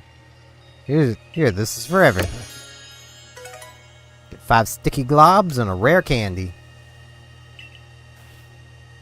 Hey, where'd Spheal go? He's gonna go rolling back down the hill. Ah, Spheal! You better go after it, my man. That's just how Spheals live. They always gotta be rolling. That's what they do.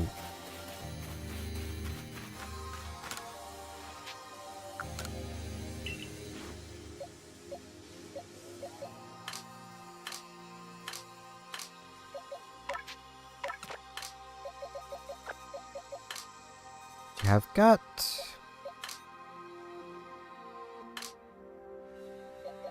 I got Dusclops here.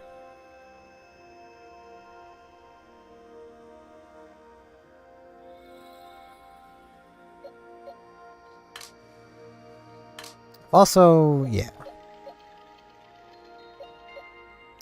I could go with a Haunter. I can evolve both of them, so it really doesn't matter which I go with, because whichever it is, I can just evolve it. You know, I think I want Dusknoir. So yeah, let's... Gonna need to get out some candies, but... It's fine. I was just given a rare candy.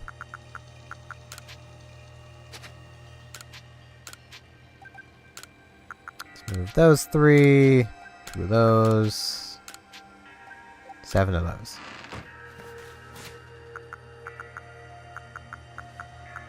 Wait, is this not the Dusclops I was using? No, I didn't have Leech Life on the one I was using. Hold up. I know I was using one, it might be higher level, so...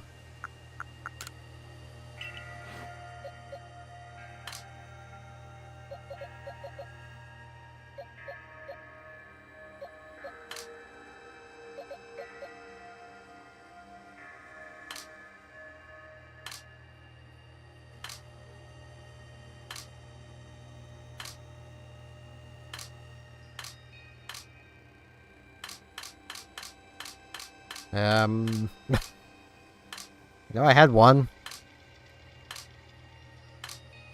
That's fine. This one will do. What's its nature? Mild. Yeah, that works. I don't mind mild. Mild Dusclops.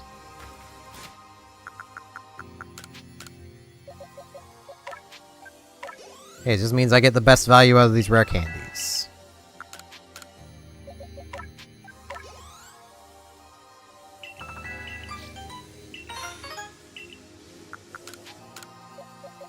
These should probably bring Dusclops up to basically, yeah, 51, that's fine. Now, do I want to keep it a Dusclops for now or just immediately evolve it? I think it'll be in here. Yeah, because you needed it for in here, so... okay, I'm already done Dusclops. As far as I need to do it, so... Let's come in here. I'm pretty sure I have... No, I don't. I thought I had a Sinister Cloth. But I do not.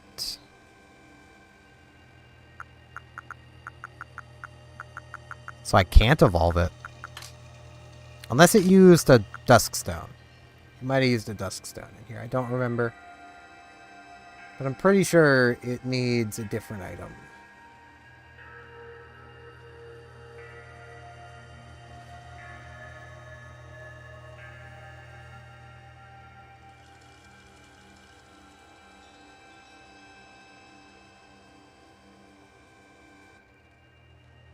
There's Dusknoir. Now, Reaper Cloth. That's what it needs. Yeah, I don't have a Reaper Cloth.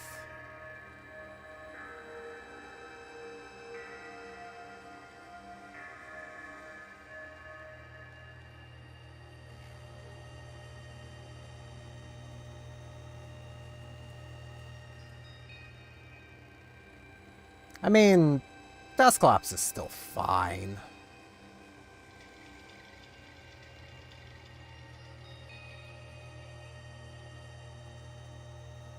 Now I kind of regret having just used all those candies without checking first. Whoops. That's fine. Dusclops will work. I mean, look at him. He's got a big red button on his face. How could that not be fine?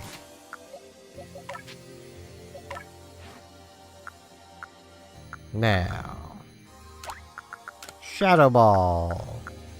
Dark Pulse. Psychic. And Shadow Sneak. Just for maybe getting some priority up.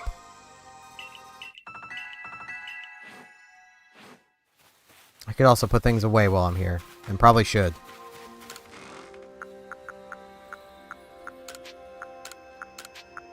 Yeah, I could also probably end the stream off. Now that I'm thinking of it, because I am pretty hungry. There's so many of you here watching. I want to just keep going. It is about time for food, though. The only thing I've ate today is some crisps, so... yeah, I think I'll end things off here. That way I have something to title the stream with next time. Well, this does seem like a pretty good spot to end it. As I mentioned earlier in the stream, I am thinking I might do Warships this Saturday for that stream. Because it has been a hot minute since I played that game. I also might just do more Legends Arceus. I don't really know yet. Space-time distortion's forming. Maybe I'll get a cloth. You know, I'm doing this before I end things off. Where is it? It's way over there. There's also lost items. I really should, like, gather those up, too.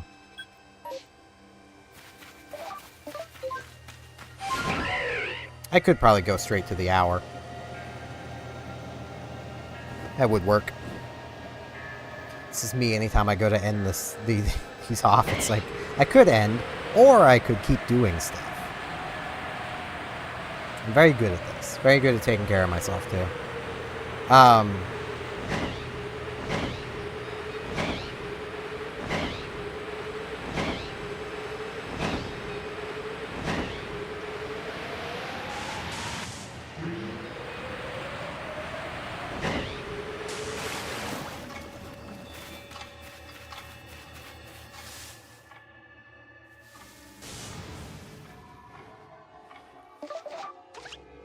Oh, there's a Alpha Gudra here. Okay. I already know you will choose violence if given the choice.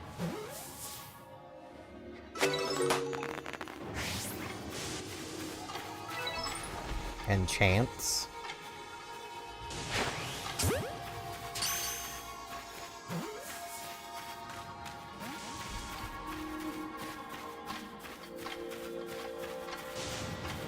Yeah, like, I don't think I'm gonna push any more through the story. Just because, like... ow. Like, just fight me. It's very rude.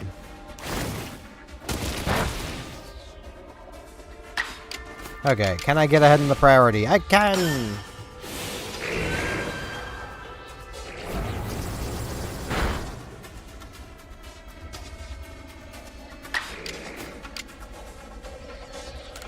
That is fair.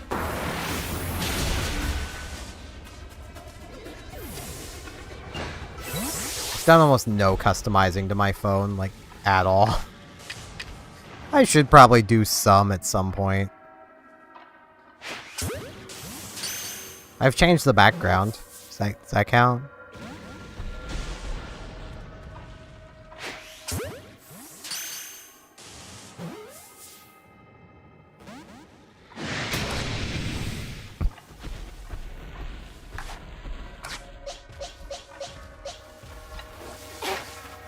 Hey, Gudra, I'll fight you. I don't want to fight you, but I'll fight you.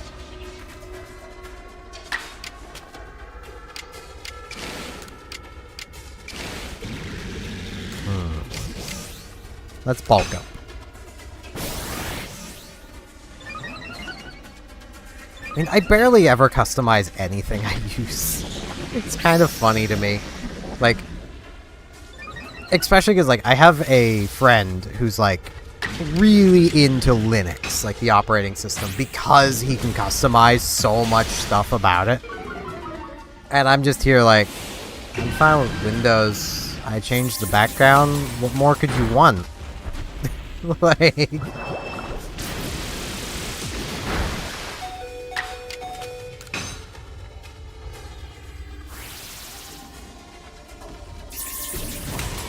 Mine is currently the Squid Sisters.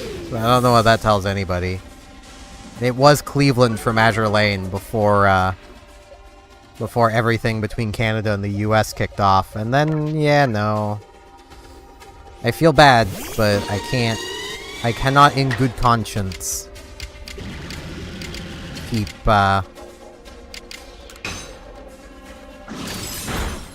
the ship girl version of an American ship as my phone background.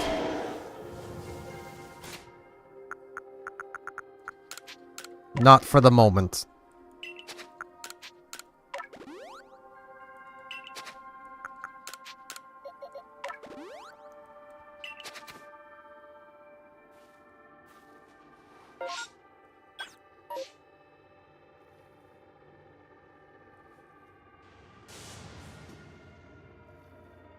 And I just haven't bothered to track down any other, like, Azure Lane backgrounds. I just like Azure Lane. I can't help it.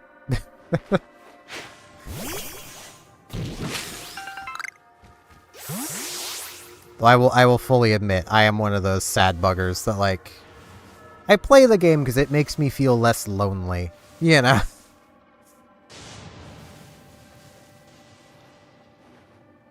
Goomy.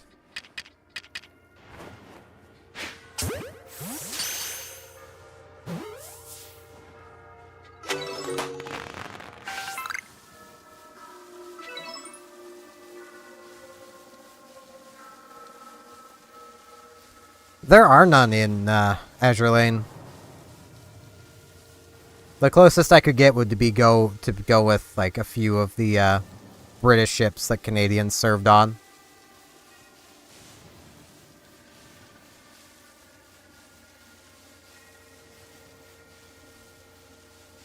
But they have yet to add any Canadian ships to Azure Lane. Which is a point where, like, people have gone on like, man, they're really running out of things to add. It's like, they're really not, though. There's so many things they could add, and they almost certainly will. Like, even if Canada doesn't get its own faction, which really, given the Asia region, has been given one, I see no reason why Canada can't be given one as well. But, you know.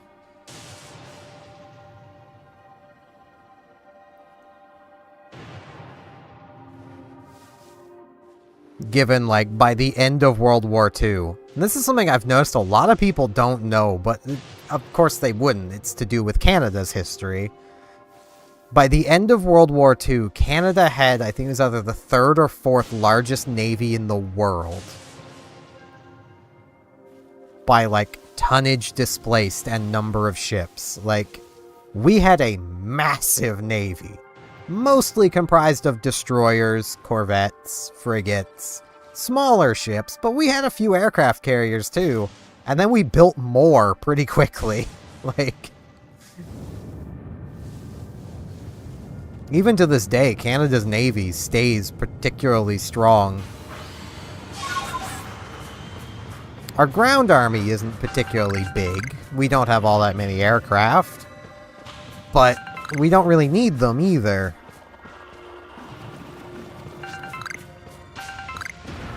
I mean, we might, but it's because there's some tensions from the south at the moment. But, you know, it is a case of, like, I don't like bringing up reality and politics in my streams, but I feel like I can have a pass on this one, given, you know, it is stuff actively going on involving my own country. My own home is being threatened, so...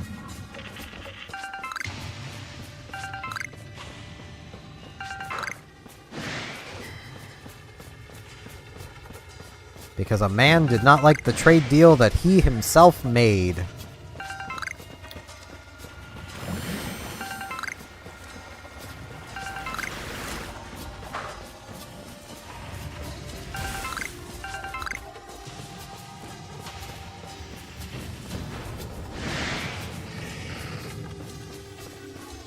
But yeah, I would love if Azure Lane were to add, like, HMCS Haida or Huron or really any of Canada's warships.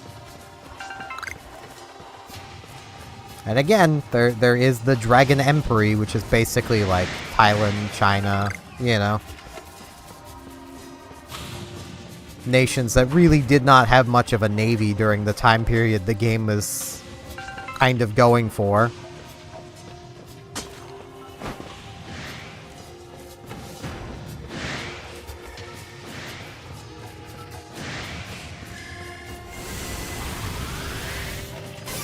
Also, while I think of it, let me just use Hyper Beam.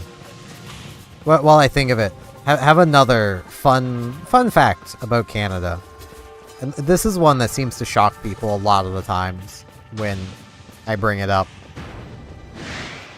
There is a decently well-known joke here in Canada about the Geneva Convention. And it's one I've heard parroted by people in Europe, specifically. The Geneva Convention could alternatively be named Why You Don't Leave the Canadians Unattended. I think by just pure number of war crimes created, Canada has made the most of any country ever. We've kind of invented most war crimes. Yet we're the polite country.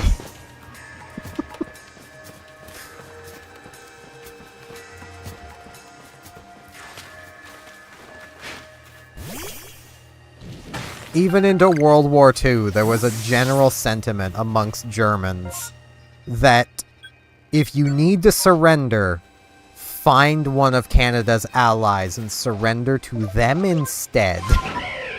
Because in World War I, if you had surrendered to the Canadians, you probably weren't living that. Yeah.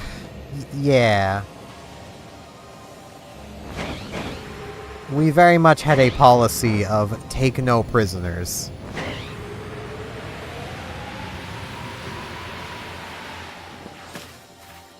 And I'm not saying that was a good thing, but we kind of got that reputation for a reason.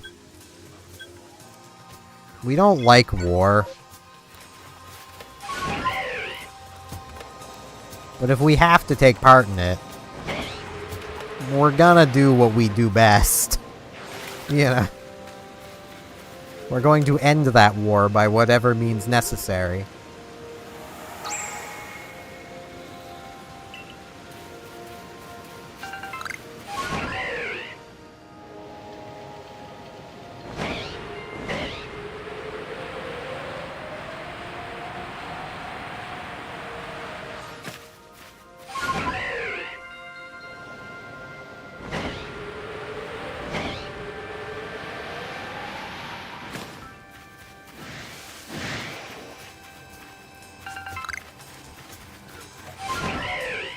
Yup.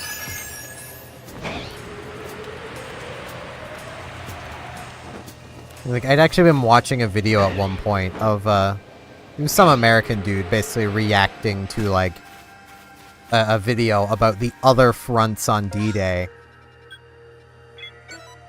And just his reaction upon learning that on D-Day, the Canadians made it the furthest inland while facing basically the second most resistance of any of the beaches landed at. Like, we made the most progress.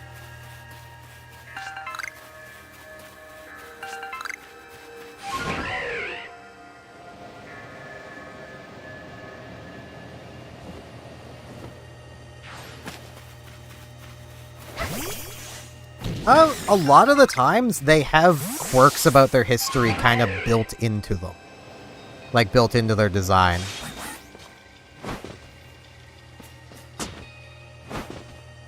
It'll either be their design or their personality, which, I mean, is kind of part of their design.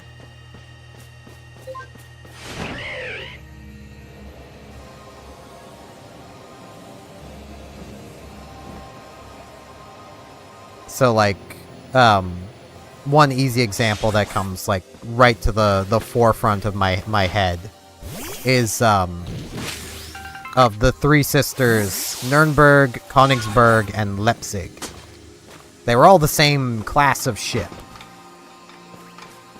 But in, I forget exactly when it happened, but it was kind of, I think before the war had even properly started.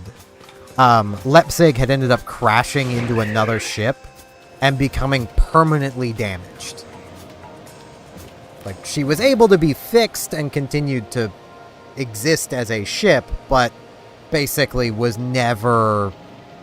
Her armor was never the same. Her, you know, everything about the ship was basically ruined by this crash. Which leads to, in-game, Nuremberg and Königsberg are very much... more or less your stereotypical teacher-type characters, but those ships were mostly used for training purposes. Meanwhile, Leipzig is very timid and frail-looking, and, you know...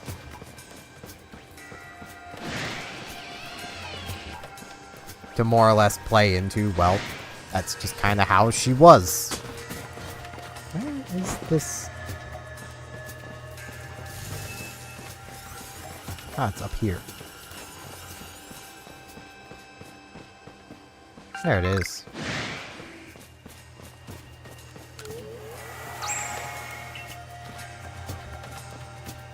Jean Bart and Tirpitz are both very stoic, lonely-looking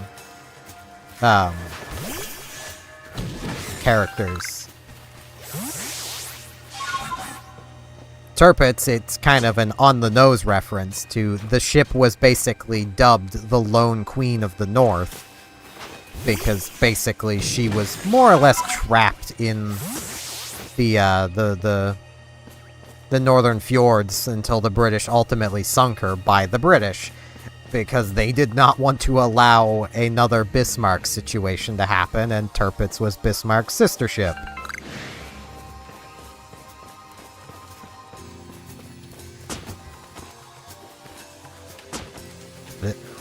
Stop. Stop, Measly. I want the leak.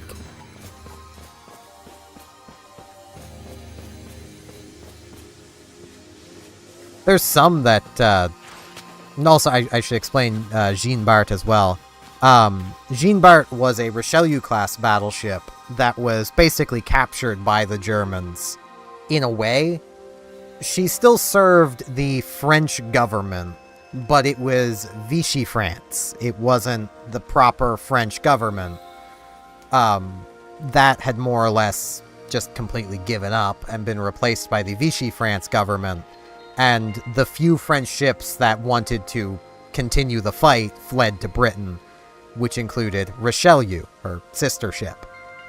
Jean Bart wasn't completed when the invasion of France had happened, so she couldn't have left, leading to her basically not only falling into the hands of the Germans, but they didn't exactly rush to have her completed, and it basically led to her not being able to do much of anything for the war other than sit in a port. The one notable encounter that Jean Bart had was against, I believe it was... what American ship was it? South Dakota? I think it was South Dakota.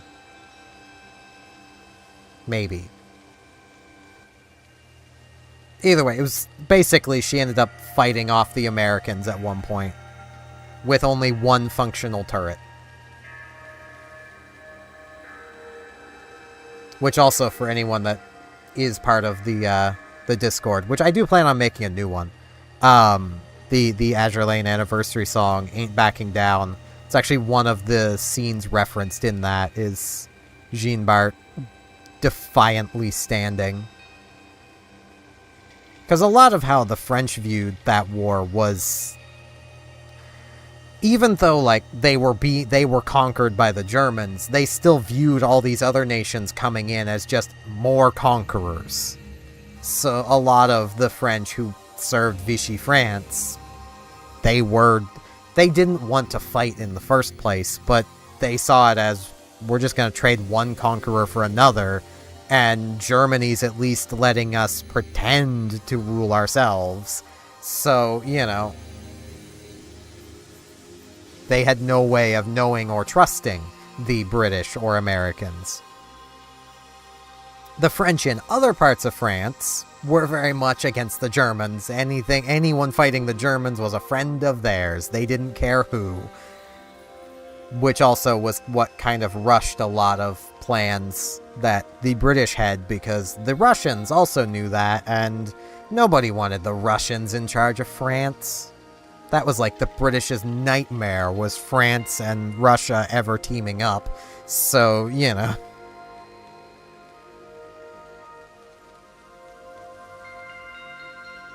But yeah, there's other designs that are more, once you understand how the ship actually existed, make a lot more sense.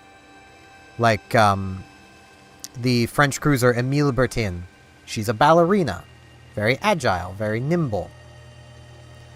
The real ship, Emile Bertin, was basically a cruiser classified as a destroyer leader. So she was basically the big guns to a destroyer squadron. Destroyers are nimble, they're fast. Emile Bertin had to be as well to keep up with the destroyer squadrons. So, you know, there's little things like that. It's rather neat. Yeah, I could probably ramble about Azure Lane for frickin' ever. I've played that game way too long. I have been playing literally since first year of Worldwide, so... I wasn't there day one, but I was like a month late, you know? But yeah, this is probably a good spot as any to end things off. So I do want to say, if you enjoyed this stream and enjoyed my rambly style of content, I do a daily Animal Crossing New Horizons series, which I still need to record for today. Not like today's episode. Today's episode's already going out. I record a day ahead of time. It's tomorrow that, you know.